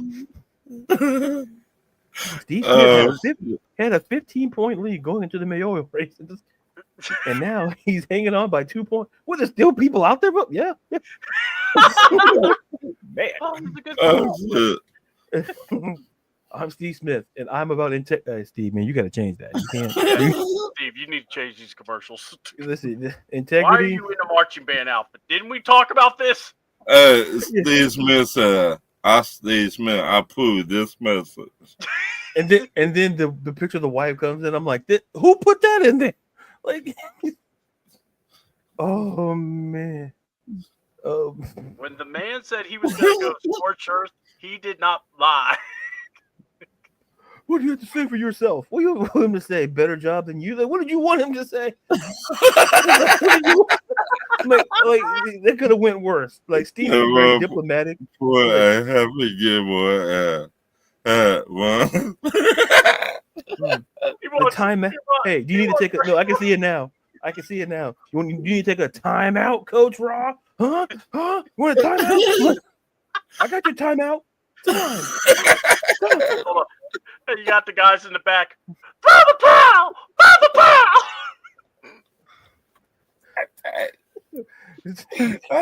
Somebody ought to stop this. I mean, we were down a couple of holes. I think we should see where this goes. Okay, please. All right. And then Millie said, "Hold up, was the wife a bit?" Listen, I'm not going to judge. Listen, Millie, you see my hands, Millie? That answers your question right there. I'm just going to do this. Hold on, y'all was. What was the wife a baddie? Listen, I'm just going to do like this. What? We're not going to say she was a baddie, but some would say she was a freak. I think the whole world would say that. Dude. Millie, I'm just going like this. Listen, it wouldn't be something you see on Reading Rainbow. I'll tell you that much. And if it was on Reading Rainbow, we got some issues. LeVar, I swear to God, I did not know. I thought Steve Smith was talking about literacy. I thought he was going to talk about, and there was other type of literacy. I don't want to get into it. It was like a picture book, but anyway. Hold on. This is what. No wonder we had a wraparound crowd, man. Women too, with their kids. Oh my God, it's just like. And he looks. Oh. Steve, you can't be here. You got to go, man. Steve, you gotta. I said I was sorry. You really thought I was gonna solve the problem? Hey, I robbed your bank. Sorry. Like, wait. The moral of the story, kids, is that listen. There are some phone calls. Treat them like bill collectors. You don't answer. That's like you see the number. You're like, you may want to answer. You're like, no, let it go to voicemail. Yeah. And then the other guy looks back. You just answer the phone. Anyway, to put a button on my point. Look, the only thing I was going to say, what was he going to do? Was he really going to have the balls to tell the husband? So is she there? Because if she is, I need to talk to her. Oh yeah. Tell her. Tell her the dinner reservations moved to 7:00. What? Because she said, "Don't worry about dessert." So we're gonna be out there by 7:30. But don't expect her past midnight. Who's gonna take the kids to school? I think that's on you, Bal. And apparently, I'm moving into the loft. All right. So let's get off Steve Smith because someone needs to. Oh, jeez. Man, we talked about Quaker State Lube and Steve. Man, let's move the hell on.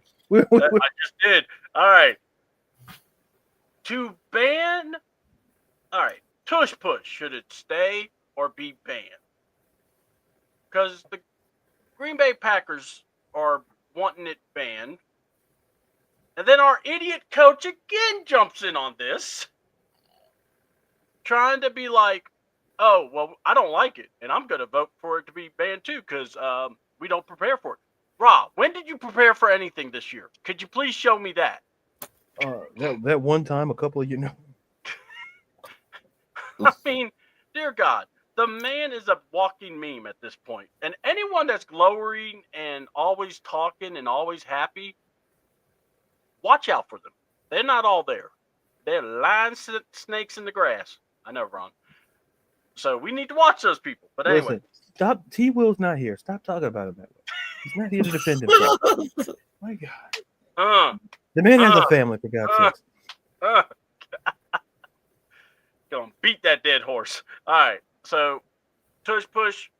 Do you want it stay or do you want it banned? And why? Let's start with Ron. To me, it don't even matter no more.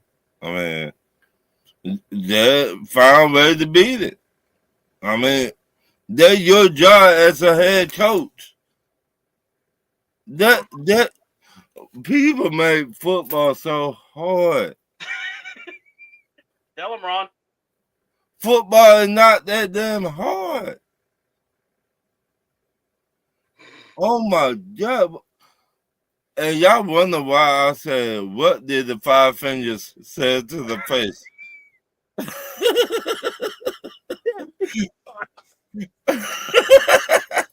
This show, this show is sponsored by Quaker Steak and Burger King. Ba da And ba 12 ba ba. stones. That's not the wrong. Oh, sorry, that's the wrong slogan. Sorry. Why? I told you, Points. Go I ahead. tired of hearing Raheem talk, man. I'm so tired. Okay, I'm Ron. Just give me a second. So King Richie is bringing this up, and I got to go here. I was thinking the same damn thing because they're playing Ra's comments, and I went, I swore I remember we stopped the tush push in the Monday Yeah, Night Football game, yeah, and we did. yeah. Well, and it was Landman. Now, Yeah. stop the tush push, and we used, we used our variation a couple of times. I guess Coach Rod just keeps forgetting. This is what making me wonder. Why is he my head coach if he can't remember nothing? Thank you. This man. Yeah, I would like to ban it. So we don't have to prepare for it. What did you prepare for? What did the five fingers say to the face? You know what? He's a candidate for Slap U City. I think that's going to be a new Slap U University. There we go. Who's going to Slap U University? Led by Dean Ron Thomas. Yes, Ron Thomas. He's going to have the Mr. Miyagi. He's going to have the bandana over the hat, and he'll be like, "This school legal? No, I just donated $100,000. I hope this school goes up. I put good money into this school." Why did you slap my son? Come here. Pow! That's why. You didn't do enough. But if you're a trustee, do something. You're right. I should do something. I mean, that's lunch. The more I see Raheem, the more I just be like, I wish me and you were in the same room.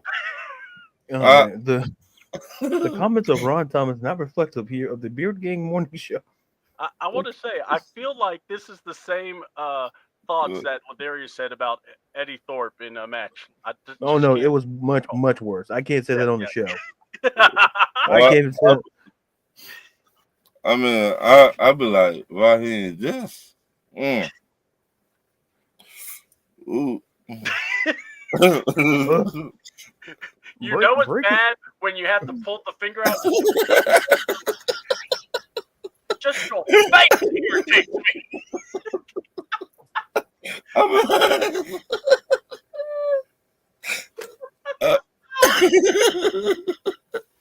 I be like, Raheem, ooh.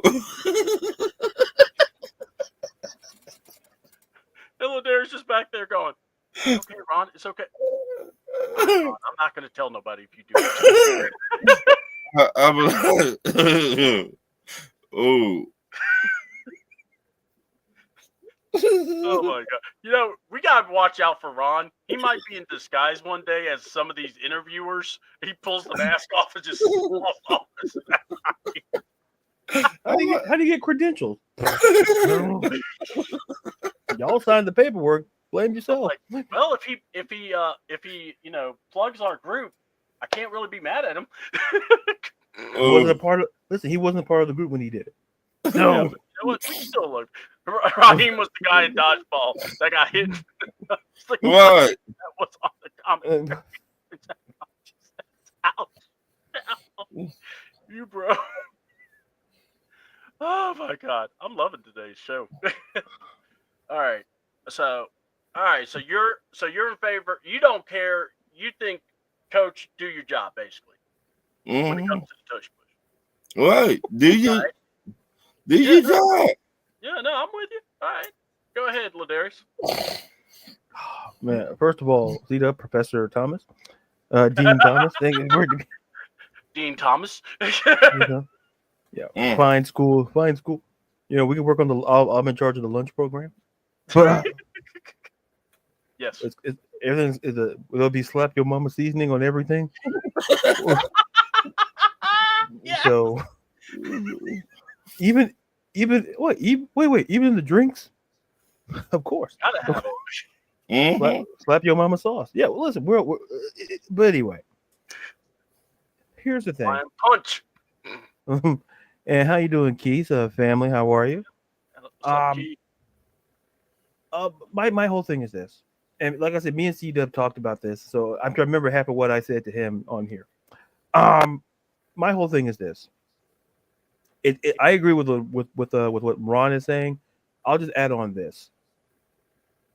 Does the tush push? It does no harm injury wise. It's just a play. What happens is this. It's about adaptability.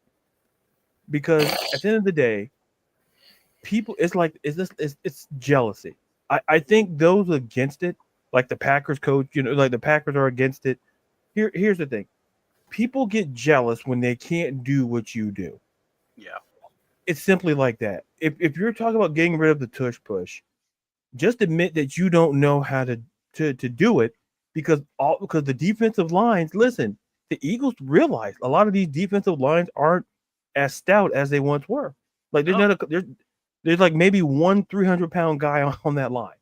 Most defenses are line 275, maybe or smaller. So they said, well, how can we get that extra yard? Well, we'll just push them. Mm-hmm. And they're able to push them for a couple of yards. Now, if there was like serious health risk, I'd understand.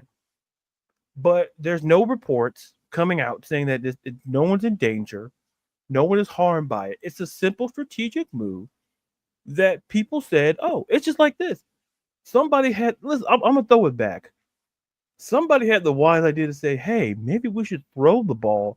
We have to run it all the time. The forward pass wasn't like what a novel concept. We could also move the ball by throwing it. Wow, that's pretty great. Yeah. And then, and guess what other teams had to do? Start throwing the ball. Mm-hmm.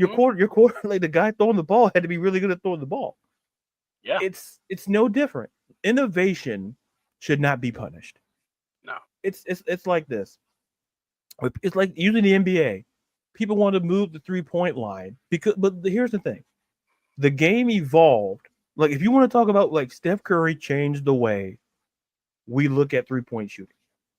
And you look at, me being the WNBA guy, like when you see people like I look at people like Sabrina Ionescu. Mm-hmm. I'm looking at Caitlin Clark. Like they can shoot. But my point is that why are we knocking something that's innovative like the tush push? Just like, here's the thing. We can move the 3-point line. Why? People are like, why? Because other teams had to go get, we got to get shooters now. So for the tush push, what do they do for defensive line? We got to get bigger dudes. Yeah. Or if you want to execute, we got to get more offensive line. But we got to get bigger offensive linemen. The point, my biggest push, yeah. My biggest thing is that I'm not about punishing innovation. It's just that if you can't do it, just say that. Mm-hmm. Because other teams have tried and other teams have been cheeks at doing it. Okay? They're not great at it because they don't have the personnel that the Eagles do and how they invest offensive line. They invest in ensuring that it's a safe play. Not only that, it's a safe play, but it's an effective play. And if you can't stop it, that's a you problem. That's not an Eagles problem. That's a you problem because at some point, there's some things you can't teach. At the end of the day, you simply cannot teach. What the Eagles do, you just have to figure out either how to do it or how to stop it. Period. Yeah. So anybody like to Ron's point to a degree, it's about coaching it, but it's also about it's innovative. Mm-hmm. It's like this. It's like this, and I'll be done. Somebody had the wise idea to put chocolate with peanut butter. Separately, they were great. Like they were great. But wait a minute, what are we smashing together? Oh, this tastes fantastic. And now everybody, people. The point is that let's not knock creativity because you didn't come up with it first. That's what this feels like. If you're a team against it, you're just upset that you don't have the personnel to do it, and you're basically upset, right? It's like you can't beat your adversary. Change exactly. That's exactly it, King Richie. It's like if you can't do it, then we got to get rid of it. Right. And like I said, I go back to the 3-point shooting. Just because your team is full of 6'10" people who can't shoot, that's a you problem. Yeah, That's a you problem. If you got a couple of Dwight Howards on your team who can't shoot, that's a you problem. Like, that's a you problem. Hold on, I keep thinking of that damn thing that Ron sent us about Dwight Howard with that dude. You can't make it. Yeah, because listen, no, I'm gonna go there with Dwight. Listen, I think Dwight's a great person, but listen, I may be a little bit salty with the Magic. I'm salty with both of them because I'll throw this in there, not to shift the course to come. I was upset with the Magic when Dwight Howard said he wanted to leave. At that point in the career, he was a all defensive team. He was defensive player of the year. Mm-hmm. We could have got back at that time. Andrew Bynum was pretty good. We could have got first round picks. What did the Magic do? Oh, let's try to keep him here. He doesn't want to be here. And then it made it look bad. He could like Stan Van Gundy doing the press conference, it's coming out there. Stan Van Gundy's coming out there, and he goes, "What? Oh, this is my coach." I'm like, they're going to try to keep this fool. And then they did, and he started sucking, and then all we got back was peanuts. And I'm like, I'm not trusting that organization. I don't know why I even supported this team. I don't understand it. Like they're better now. Like they're good. Orlando's kind of picked up the pace. Yeah. But I keep saying Dwight Howard, he's a Hall of Fame player, but the man couldn't shoot beyond the paint.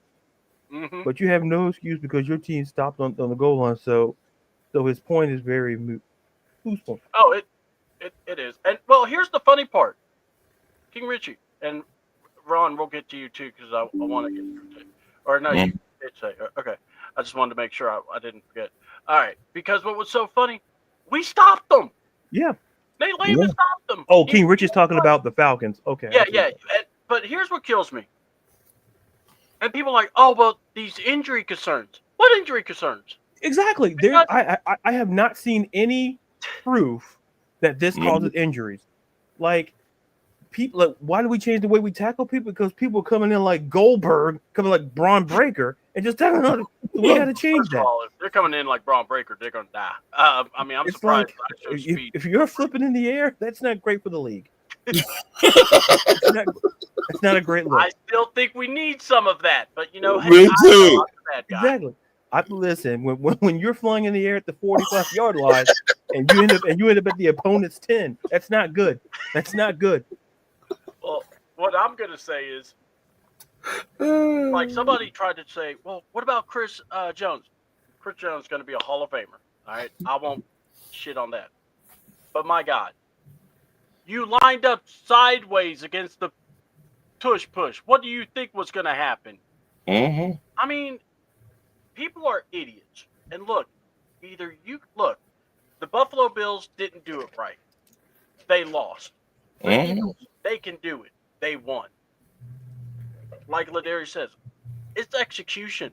If we're gonna, it's like this. If you're gonna ban the tush push, here's what I'm gonna say: ban one-handed catches, or ban RPOs, because you're tricking the defense. They can't figure out what you're doing. Oh yeah. The Wildcat, get it out of here. Yeah, get it out.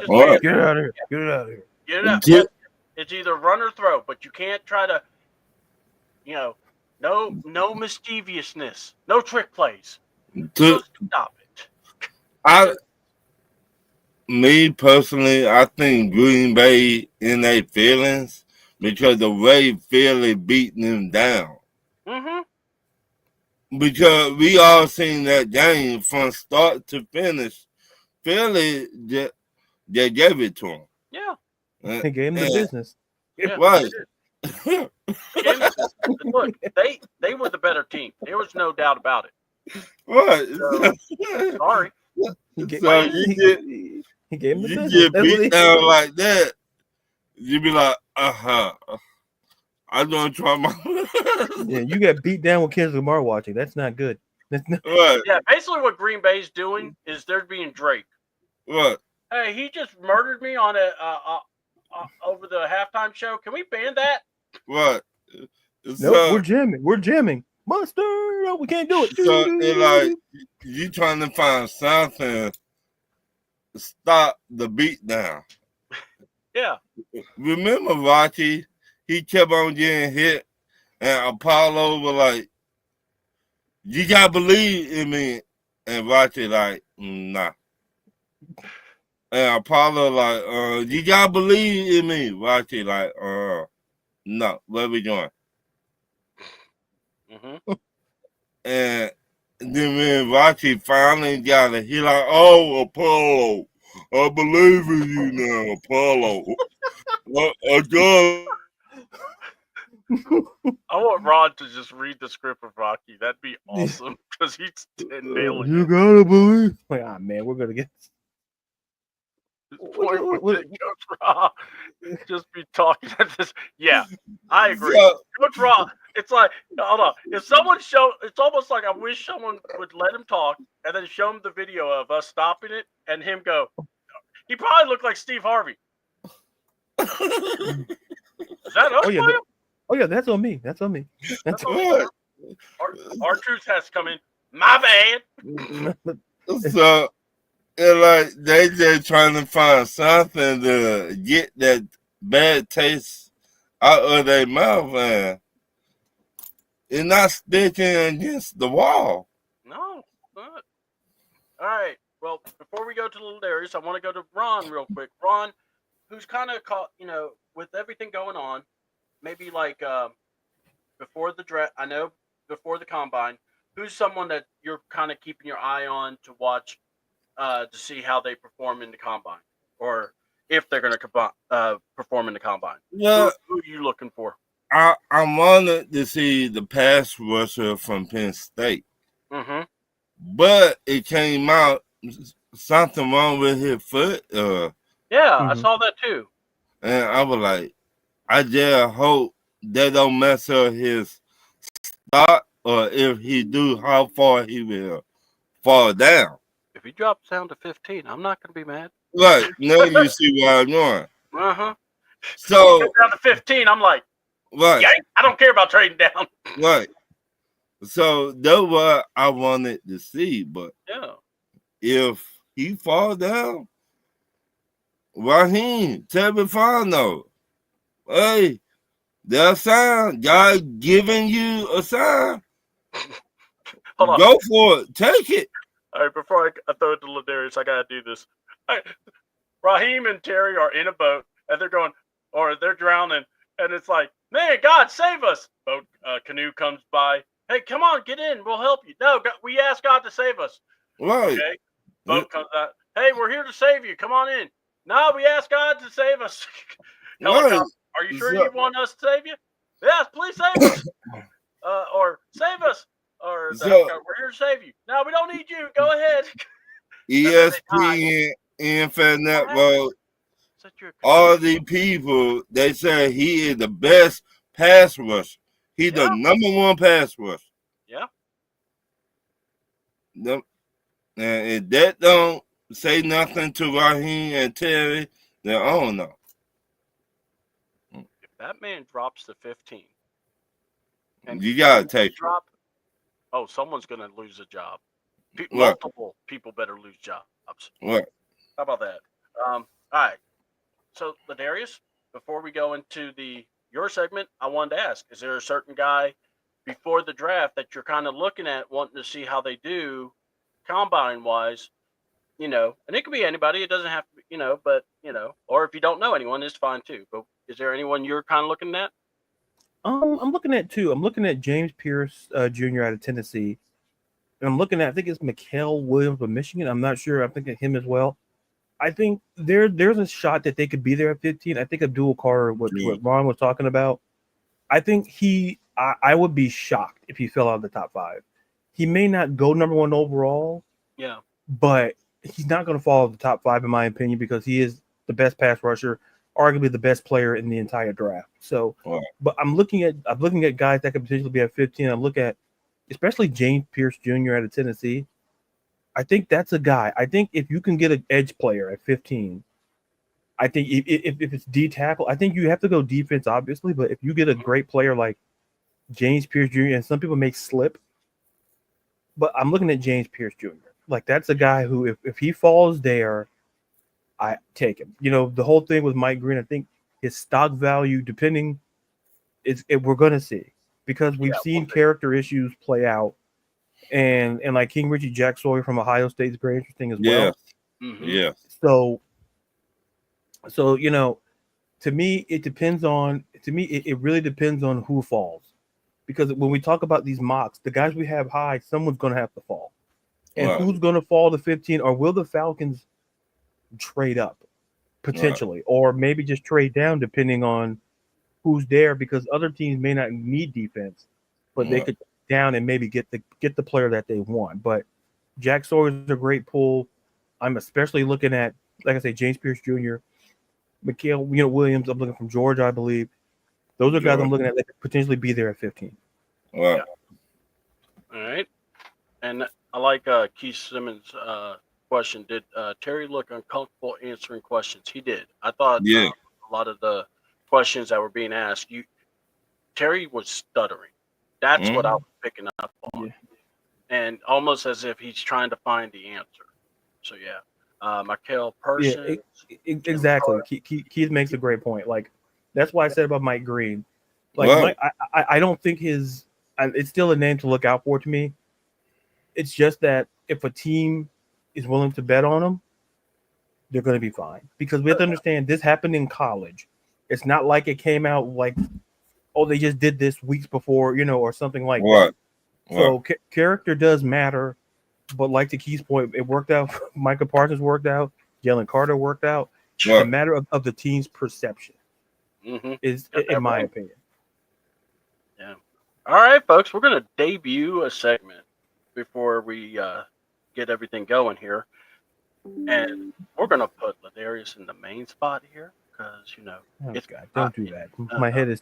No, we're doing it, brother. We're doing it. It is. God. Yeah. Get used to it. It's laying it down with Ladarius Brown, Mr. Laddy Daddy.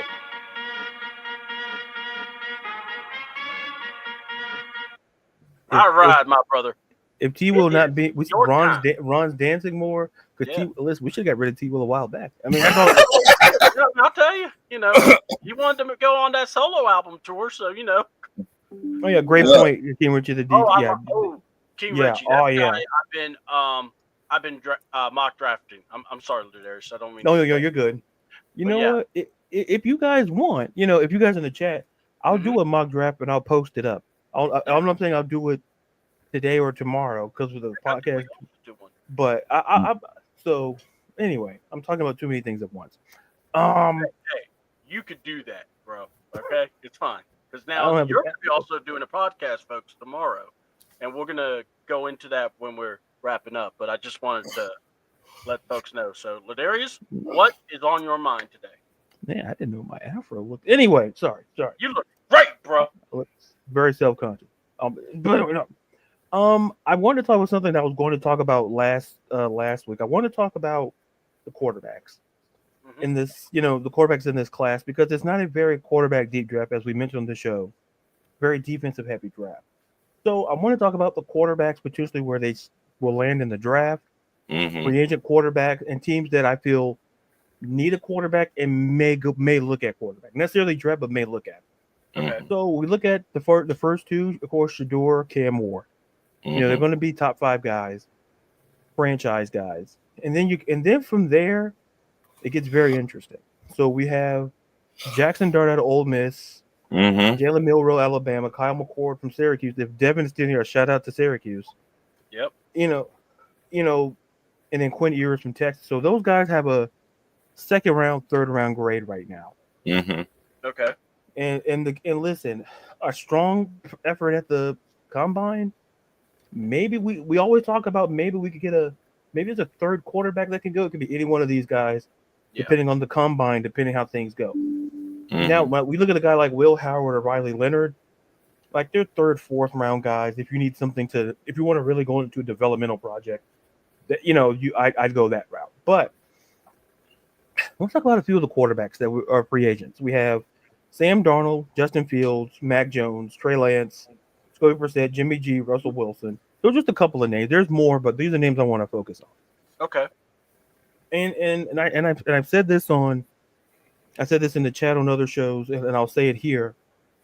When you look at Sam Darnold, guys like Sam Darnold, Justin Fields, and Russell Wilson, they're going to get strong looks because in a draft where if depending where your position at the draft, if you're not in the top 5, say like the Giants and the Browns are, who may need a quarterback, like the Titans, the Browns, the Giants, you may kind of look that route. You may look like this is a guy needed kind of like a bridge guy, or in the case of Justin Fields, he could be a starter. He showed that in Pittsburgh, and now that Matthew Stafford's reportedly available, he becomes a factor into where he could land as well. But I'm looking at guys like maybe Mac. A part of me still believes in Trey Lance, but his days as a starter, I think, are maybe gone.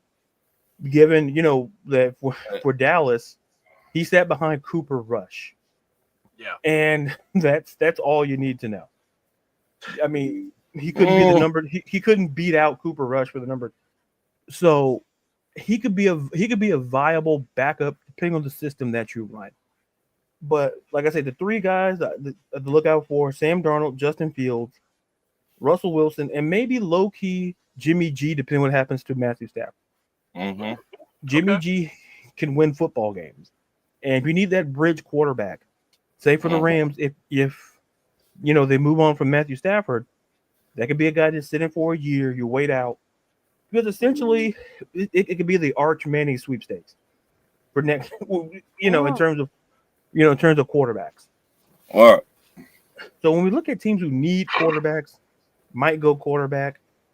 You gotta go to the Titans at number 1. A part of me feels they're not sold on Will Levis.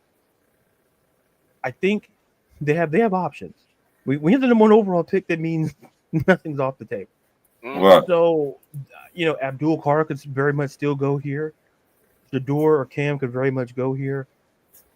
It just depends on how the Titans perceive and listen. We still have a free agency we still have a process to go through, a free agency, things like that. Well, depending on what they see, they'll be looking at the quarterback position probably. I don't think Shador's going to be throwing. I don't believe. I think he maybe at his pro day. I think he will, but not at the combine. I think it's going to the Abdul Carter situation. It's just that. How you doing, Miss Pam? How are you? Hey, Miss Pam. Hey, Miss Pam. And then you look at the Browns at number 2. They're in a very, very interesting situation. I think the Browns could go a lot of different ways at quarterback. I believe they could look at a guy like Sam Darnold, potentially Kirk Cousins. I think they're looking for a guy that's a bridge quarterback because, like, if all things considered, I think Deshaun Watson's done in Cleveland. I think they're going to have to find some sort of resolution to that contract, and maybe there's a way out, and there is, but that's for another show. But I think that he hasn't played a full season since he's been there. I think he started a total of 19 games and given the money, all that guaranteed money. So Cleveland's in a position where they could go literally anywhere. And people say quarterback. I could argue if there was a team to trade down to the top 5, it would be Cleveland. Because Cleveland needs a whole lot of things. Especially if Myles Garrett's not going to be there, then you need an edge rusher. You need a quarterback. You have to address your skill positions. So maybe this number 2 overall pick is not going to solve that. Trading down could yield you more picks, and I'll give a team that could potentially trade up there in a minute. The Giants at number 3. I could see a situation where a guy like potentially maybe like a Russell, like a veteran guy kind of lands there, like a bridge guy. I can potentially see that. And 2 teams that could potentially, maybe 3 that could potentially trade up if Cleveland is willing to move for the number 2 spot. The Raiders at 6. Okay. The Raiders at 6 is interesting. They could go Russell Wilson. I think to reunite with Pete Carroll in Seattle. They could go the veteran quarterback because Gardner Minshew's not going to come back there. Aiden Collins, listen, ain't no quarterback that we saw for the Raiders this season going to probably be back in that quarterback room come next season. So something to consider. And the Jets at number 7. The Jets are very interesting because the Jets have picks. They have capital to trade up, given from that Aaron Rodgers deal. So I could potentially see them trading up if they really like Cam or Shador. They could make a case and trade up with Cleveland if that's the case. And then King Richie reports that if they get rid of Garrett Wilson, they want to package him with Watson. That's interesting. Wow. I think I've so King Richie I think King Richie's kind of saying like, listen, there's truth to the Jets trading up with the Brown situation, and I wouldn't be. It would not shock me. It would not shock me. Shout out to King Richie. Thank you for that. Because that's why I say the Jets potentially trading. That's why I mentioned Cleveland, potentially wanting to trade down. A team like the Jets makes sense because listen, if you get them a quarterback, like you look at their defense, they don't really need help defensively. Skill position, they're okay. You may need a tight end, but you're not going to spend the 7th overall pick on a tight end. Where you can get that, mid round like this Colston Loveland and Tyler Warren out there. Those are kind of like middle of the round kind of guys. So if they get rid of Myles Garrett, they want to package him with one. We'll see. Like I said, that's going to be an interesting situation though. Man. Yeah. And then we look at the Saints at number 9. Oh, you said it right first time. Yeah. They're in a position where, look, their cap commitment is not ideal. And Derek Carr not restructuring his contract, that makes it very tough. Listen, I don't think they saw enough from Spencer Rattler to feel confident enough about the quarterback position. I think they can't move on from Derek Carr because of what they saw from Spencer Rattler. Had Spencer Rattler played to a level where, okay, you feel confident, but listen, I don't think he threw 100 yards in a game, but maybe once or twice. I don't so over that. I don't think he threw 200 yards in a game. I could be wrong on that, but so I think they could potentially make a move there at 9 potentially. And then listen, I'm gonna throw a shocker. Okay. Seattle. I'm gonna throw Seattle. I think from what I'm hearing and reading, with Geno Smith, like he got a contract, but to me, I think with Mike McDonald there, I think the focus is going to be on offensive line. I think once again, may get a great defensive player. It depends. It has to be something phenomenal. I think they're still in love with Geno Smith, so I don't think it's out of the realm that I don't think it's see it happening. And then you look at number 21, the Pittsburgh Steelers are sitting there. And the question is, Pittsburgh drafted a quarter. They drafted Kenny Pickett, similar to the same position where they are now. Mm-hmm. And Kenny Pickett has a Super Bowl ring with the Philadelphia Eagles. Wow. So, could they potentially? And that's why I say, because there's reports that they may want to re-sign Russ. I think if I were them, I'd actually rather re-sign Justin Fields. I think Justin Fields is a viable starter. The whole thing in Chicago, I just don't put that all on him. It's just Chicago. I don't know. Sending up prayers to Caleb Williams. I think hopefully with Ben Johnson they'll figure it out. So hopefully they'll figure it out. Keyword hopefully. Keyword. Like I said, so hopefully they'll figure it out. Hopefully they'll. Hope alive. Keep hope alive here in Chicago. Hopefully they'll get it right. But to put a button on it, I think when you look at this quarterback situation,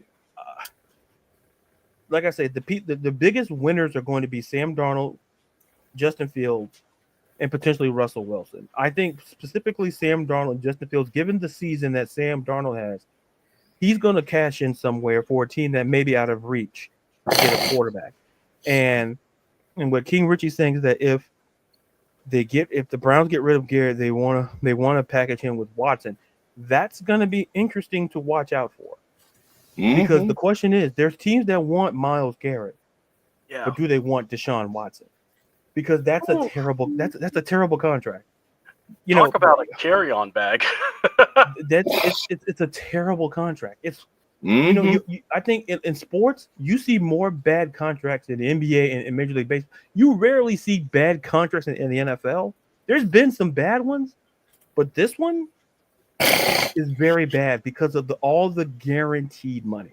So this basically means if you want to trading him, means you have to eat some of that money. It's the same situation with the Falcons. If you want to get rid of Kurt, you want to trade him, you're going to eat some of that money.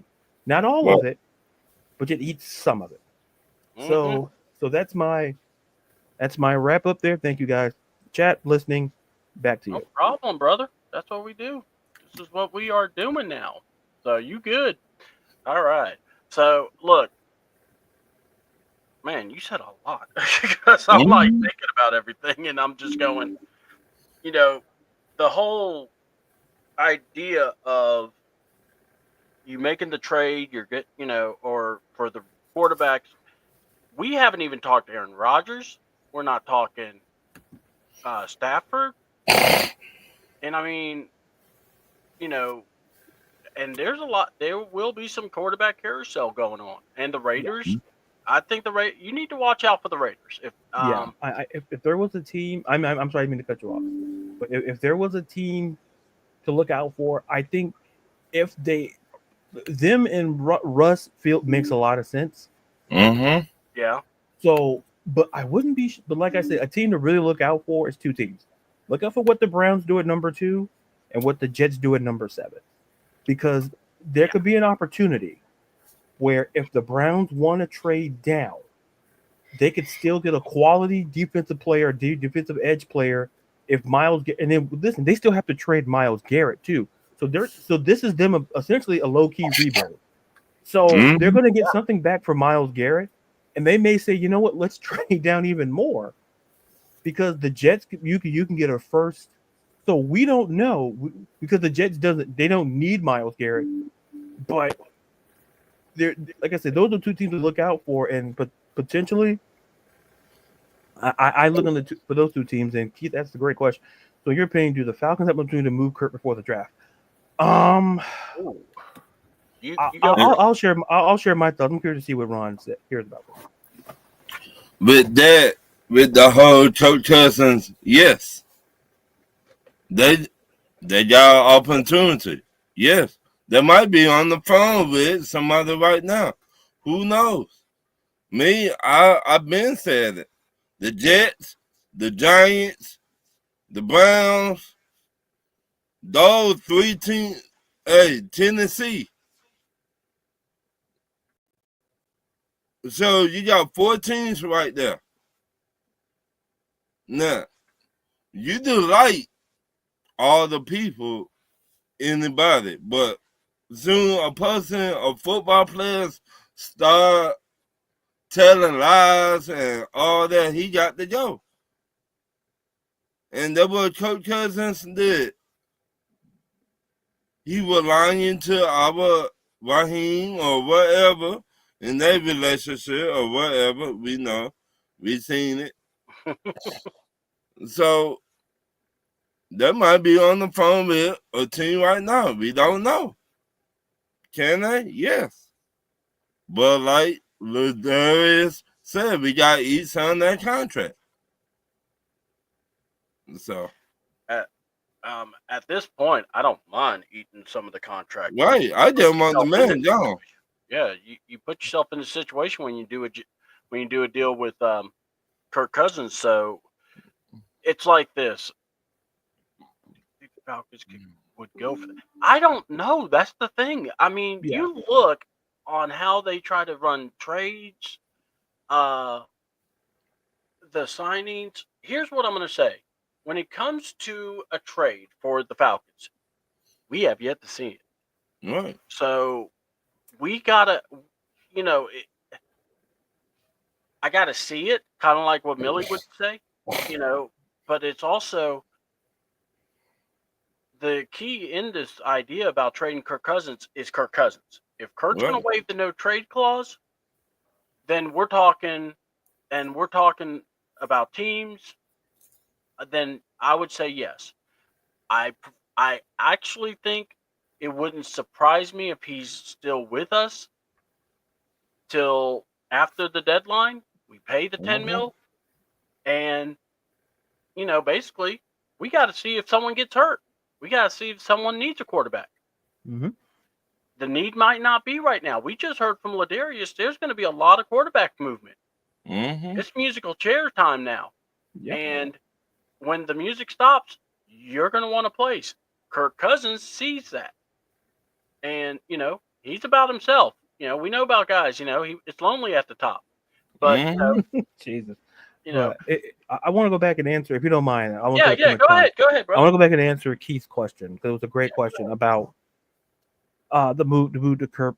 I think it really, I think to your point, C-Dub, I think it depends on what we see for the core position movement wise.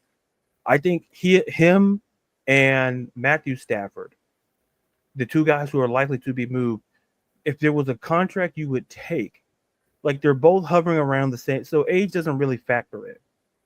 It's a matter of, it's like to Keith's point, I think he's going to waive the clause, and you know, it would really have to be an offer that you couldn't refuse. If you're fine, no, I think you can wait till potentially after the draft, but I think if you do it before and you want to get some picks, because like I say, I keep saying it. Cleveland is a team to look out for. That they have plenty of needs. They're getting rid of Miles. You know, Miles Garrett wants out. They need help, obviously, to replace Miles Garrett. They need to find a quarterback. They need to probably shore up there's needs everywhere. So Kirk Cousins reuniting with Kevin Stefanski makes a whole lot of sense in the same way Russell Wilson reuniting with Pete Carroll at Las Vegas makes a whole lot of sense. Right. But I think Kirk waives his clause, and that's where the negotiations begin.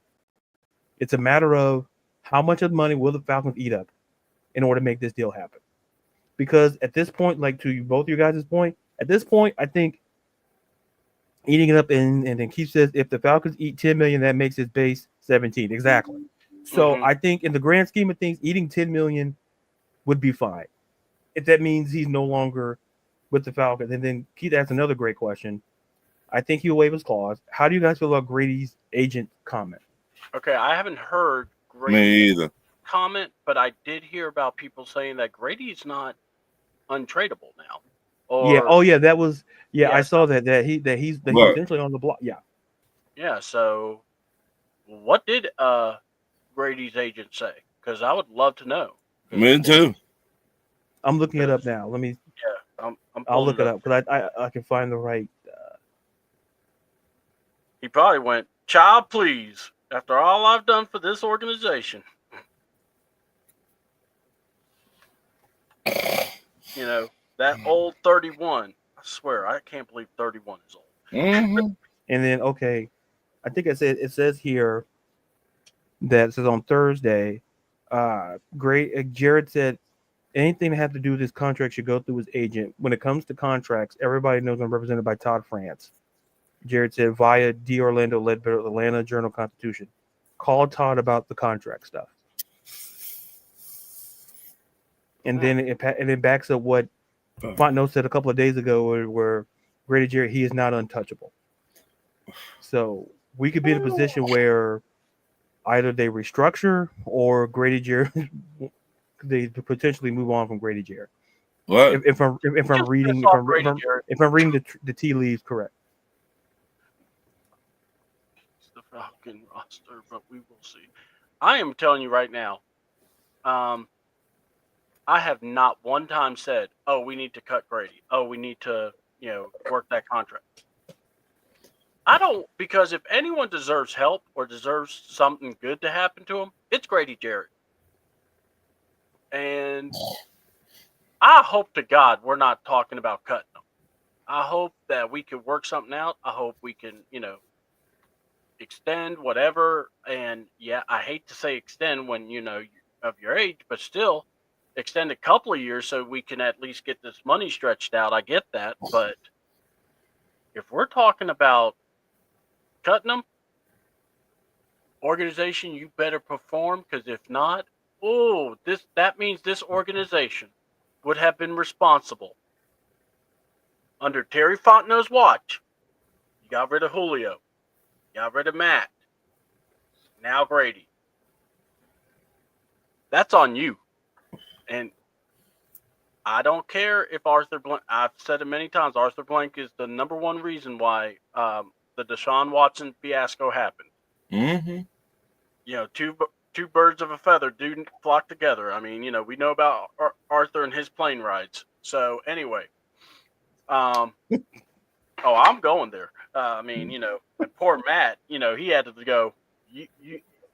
I've been the model citizen. I ain't cussed out one person, and I should have cussed out some people. Now, let's be honest. Matt Ryan, he could have gone to the Slap U University and slapped some folks, but Yeah, he had to play Mr. PC.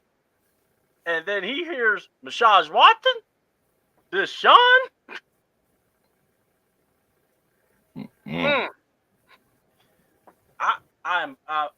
So yeah, you better be careful. You better be careful. That's all I gotta say. Because man, people love Grady now. They love Grady. Oh God, I don't like how that sounded. If you're gonna talk about AJ, you gotta talk about AJ. I'm like, uh-oh. I'm sorry. I just feel like that was not the reply you want to hear. What say you guys? If they lose Grady Jarrett, your mama said Terry Fontenot and Raheem will get fired that day. That day. Oh, I don't. No, you don't fire them now because you've already did your things. You better pray to God you can get this team in the playoffs. Right. If not, I don't think there's any net. And I like Grady Jarrett. I do. But Grady Jarrett, for the last 2 years, he had not really shown me nothing. What he showed me. The year before he got injured, but yeah, right. Right. So it like, and Arthur Blank, he keep players. Yeah, I just saw that. They came out with the yeah. So go ahead, Ron, because I want to hear from Ladarius about this salary number. So how does that help us out? He keep players over the limit. Arthur Blank dude, he fall in love with players. Instead of be like, you know what? Yeah, Grady, you have not been looking the same like you was before the knee injury. The time for you to go. You know what I'm saying? I like Grady. Yeah. I always did. And I like his father. I met his father. So, but, I mean, something got to be. Time has probably come for him to, he's got to do his own thing. We got to figure something. My thing is this. If you keep him, I'm saying keep him at a lower number. I'm not saying, keep him at the high number. Right. Okay. If you to keep him, right. If you to get him, say he get $6 million. I'd be happy with that because that give us some more money we to put towards free agents. A real pass rusher, Matt Judon. Yeah. I don't think Judon's come back. That's just my thought. I got a feeling he might come back. He got something to prove. I hear you, but I kind of don't because of the compensatory pick. But we'll talk more because we got some ideas coming. So. All right, right away, real quick. I want to bring this up. So Keith is bringing this up. Number one, we've got 2 nominees for the Slap University for Matt Ryan to slap on. Devontae Freeman and Kyle Shanahan. So I think that's awesome. Grady is the Atlanta Falcons right now. Yes. So we'll see where it goes right now. Francis says, okay, cool. As long as I don't want to hear we're not happy because then I'm like, oh, crap. All right. But here's the big news. The salary cap just dropped. Ladarius, you said you saw it. I just saw it too. $279.2 million. It's a record high that I believe they said. What does that mean for us? I mean, I hate to. I always go, what does that mean for us? But yeah, do you have an idea or what's up? It could be a situation. I think it benefits. Obviously, it benefits all the teams. But I think when you're looking for Atlanta, and now we're getting this talk about the decisions still are tough to make. Like Kurt's contract is still going to be an issue, but it's something of note because now the teams know how much money they have, or some teams are still kind of hovering around not having enough money. Yeah. Because the new league year begins on the 12th of March. Yes. So that's when we're going to start seeing an idea of how these rosters are going to shape, what direction they're going to go. But for the Falcons, there's still tough decisions in the building to make because if we're talking about going after free agents, Like if Miles Garrett is still an option for us, his the base number I believe is not that high, and Keith can back me up if I don't think his cap number is that high No, from the I don't base think perspective. so. Yeah. So for us exclusively, it's an opportunity to restructure this defense both via free agency and the draft. Yeah. And potentially, we can sign a veteran backup. That's not the issue. Just find someone to kind of similarly fit the system. We're going to see like I mentioned, how the quarterbacks shape out. But ultimately, with this news of Grady, it's going to be very interesting to see, could we restructure? Does he want to be traded? Does he want to be released? This creates another situation for Terry Fontenot to kind of deal with. He's already dealing with Kirk Cousins. Now he's got to deal with Grady Jarrett. So it's going to be interesting. And this cap number helps a lot of teams who have plenty of cap space, like the Patriots already had plenty. Now they got even more. So, but for other teams, it's kind of like maybe we can make a couple of more moves. But for Atlanta, they have to fix in-house, because now with the news of, like, with Kurt we know, and now with Grady Jarrett, and when Todd France, a very respected agent, is basically saying Grady is an Atlanta Falcon right now, so we'll see where that goes. That's another situation for Terry. Does Grady Jarrett want to be here? And if not, how do we accommodate that? Do we? What's the trade value? What's the cost of cutting? So now Fano has to balance that out, and it's going to be very interesting to see how he does, because we felt pretty. Now you may have the whole defensive thing that he mentioned at the combine. That might be a reality. They're facing so if Grady being traded could be the likely option. So we're going to see. The Falcons offseason is going to be interesting, because what do we get for Kurt, and what potentially moving on from Grady Jarrett, what does that do? And like I say, free agency, there's guys out there. Like, we talked about Khalil Mack is out there. We got a couple of players that want to be traded. So how does Terry Fontenot restructure that defense now, knowing what the cap situation is with the cap space, and then realizing with the combine? So this is a big offseason for the Falcons. They have the opportunity to restructure this whole defense and make the move necessary. You have to kind of go win now mode. And I know earlier we talked about, what their expectations are, but it has to be playoffs. I think it's nothing with this roster. You go with that defense, knowing the cap number. Grady wants to move on. That's completely fine. But get his replacement, add something to the edge. Get a veteran quarterback to back up Penix next season. A lot of questions in the ATL is the best way to say it. Yeah, 28 free agents we have on our team. Yeah. All right. Justin Simmons, D. Alford, Mike Hughes, Matt Judon, Ryan Newsel, Nate Lamon, Drew Dahlman, Lorenzo Carter, Eddie Goldman, Ian McCullough, the long snapper, James Smith Williams, Cardero Hodge, and that's not mentioning the rest of this crew. So this is going to be an interesting year, because it's showing that we're in the negative of $5 million. So of course you could fix that, but that's as of 2 days ago. We are going to see. So with that, my thoughts are this. We're going to end with C Double's thoughts. Now I'm not going to put myself in the center. I do that for only Ladarius, but because you're my homie. All right. Final thoughts for me is this. This day has been fun.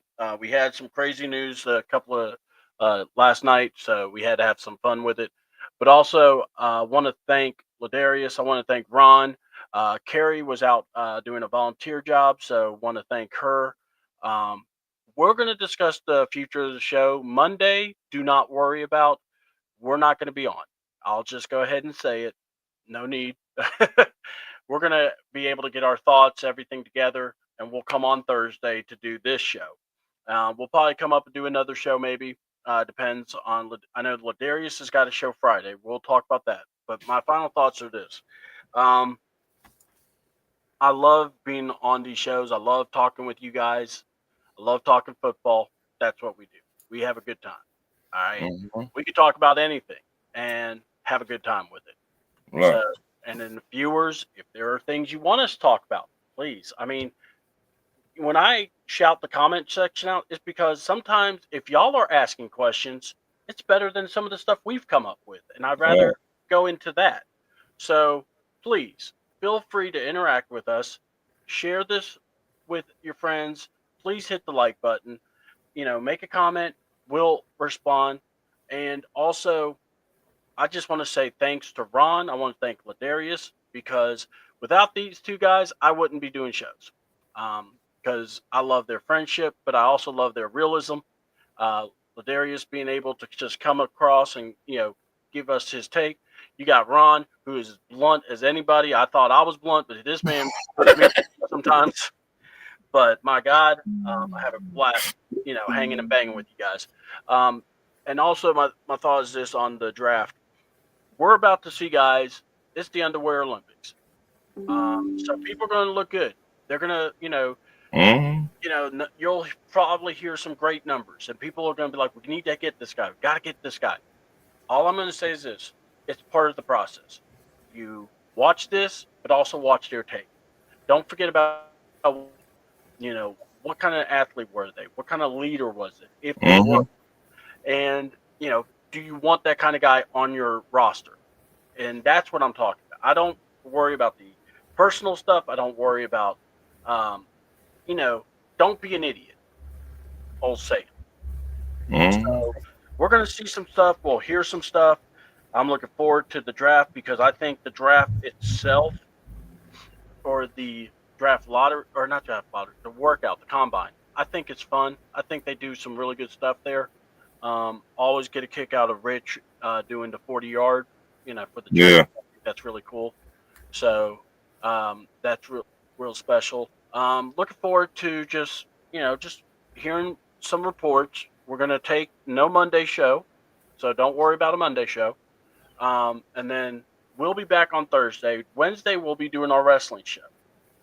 Is there a possibility we might do a review for Chamber by itself? Maybe, but it'll just depend on me and Ladarius' schedule. And Ron, if we can get you to watch it with us, you can actually be able to review with us. Right. So, but yeah, honestly though, guys, I think that's really what I got all together here. Any last words you want to say before we plug our stuff? Like, share the show. Mm-hmm. Without the fans, we will not be doing this. And I'm gonna ask T Will, is it still lonely at the top? I mean, I like how you paused that one, Ron. Just gave that look. He's giving that look. Look at that, Ladarius. Give me that look.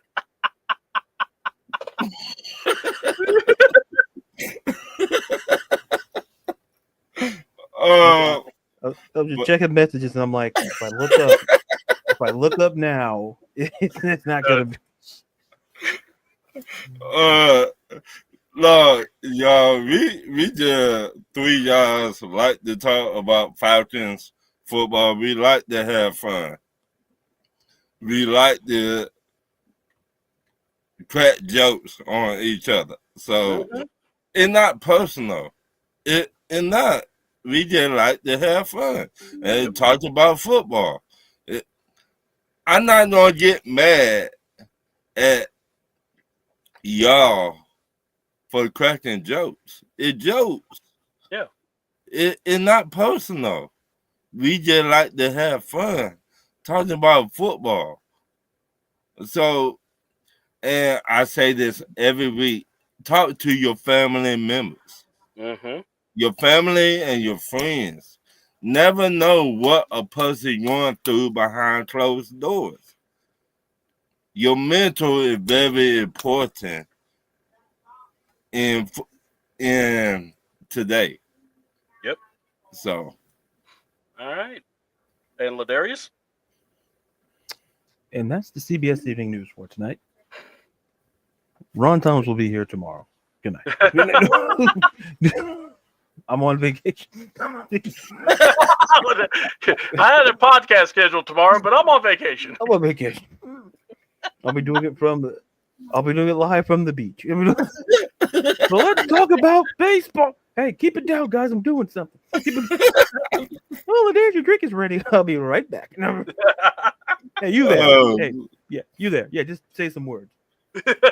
Hi, I'm Dwight Howard. No, wrong choice. Get out. You All right, suck. sorry. Hey, shoot this three, Dwight. Oh, come on, What? you Take a 3-pointer. You could be on the show. What that dude said? Trash. Right.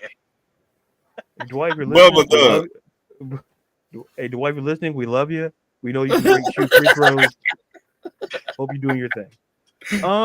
I just want to thank the chat, always coming through with great, Keith, Millie, Devin, King Richie, Tip for dropping by, John Mm-hmm.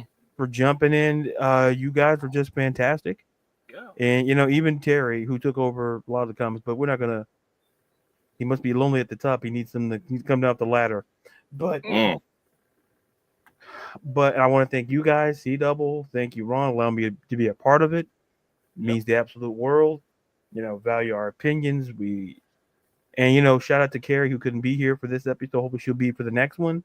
Right. Doing amazing work. Yep. You can find me Twitter and TikTok at Ladarius_Brown. Instagram, there's _Brown. You can find me writer for Beyond Women's Sports. You can, like I said, I'll have a pop-up podcast tomorrow. We'll 1:30, maybe 1 or 1:30.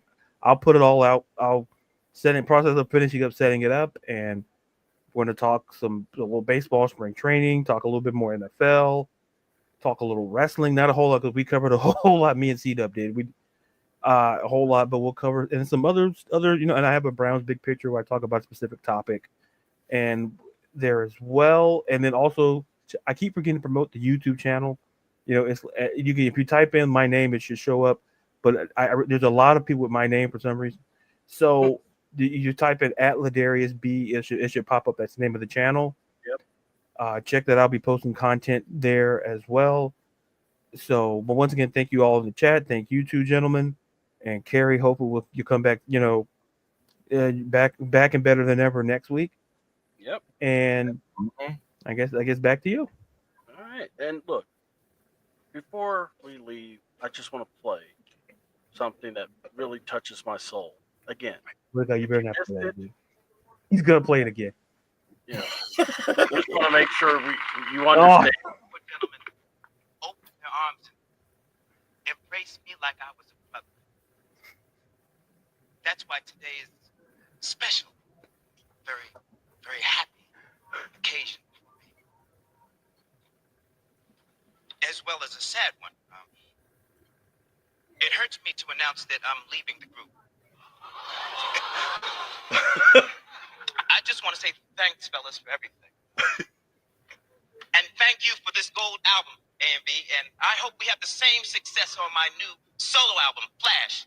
It's Lonely at the Top, which will be in your record stores in about 2 weeks. God bless all of you. Oh, man. Thank you. Thank you, Terry. Thank you, Flash. Man, I shouldn't have. God, me and Caesar talking, and I said, "Oh, it reminds me of that scene." And then this guy just, he's like, "Oh no, I'm looking it up now. I didn't have to find it." He's like, "I'm looking it up now," and he found it in like not even 2 minutes. I'm like, man. It's lonely at the top. Microphone and a cell phone. Oh man. Hey Terry, it's on the top, man. Get you a jacket, maybe a little chilly up there. Yeah. Get you a hoodie. Yeah. Lonely. You're bald, so you might, make sure you wear like a cap. Make sure the wind doesn't get to you. Frostbite of the head. So I still did y'all get that toupee from the gas No, it station? doesn't cost much, I heard. Yeah, it's lonely at the top. Stay away from the Slurpee and the pills. Gas station sick pill. All right. So look, want to thank all you guys, and again, we're just happy to be a part of doing our show here. Beer Gang will we will be back. It'll probably be us four, and if we're gonna get someone new, we're gonna discuss it and we'll bring somebody in. But right now, we're sticking. And if you want to find us, go to C28. That's the channel, and you can find us. That's where the content. The cast of the movie, The Five Heartbeats. Oh shit! I didn't shut it off. Video, you know, we had. That was awkward. Mm. So good thing it was something else that didn't pop up. Yeah, D-double head. I'm like, because I was about to go, guys. Who's stuff that's going on in the next? I got a pizza for you. Oh, I got a pizza. Oh, whoa! Hit the button! Hit the button! I love meat. Whoa! Wow! How about extra cheese? Oh my God! Hit the button! Hit the button! Pause. Hit the literal pause button. Hit the literal. Where is the pause? It's on a loop. Oh God! This is your most popular video. Oh, shut up! You use them to wash it down. No, stop it. All right. So yeah, if you want to find us, it's at C28 on YouTube, obviously. And then to find me on Twitter is at CAAWTN. If you want to talk, if you want us to try to interview some people, or you have suggestions, put it out there. Tag us in, and we'll reach out and see what we could do. And we'll try to reach out, see if we can get some guys on our show. And just remember, it's all about availability too for them as much as it is for us. So, but yeah, I would like to try to do some interviews, but we're going to try to do it. But I just wanted to throw it out there as a possibility. So if you guys are into it, as the fans, and you have like some people you would like for us to interview, hey, put the name in, tag us, and we'll try to reach out and go from there. And with that being said, I'm C-Double. That's Ladarius. That's Ron. We out of here. Peace. And remember, go watch Flash. 2 weeks.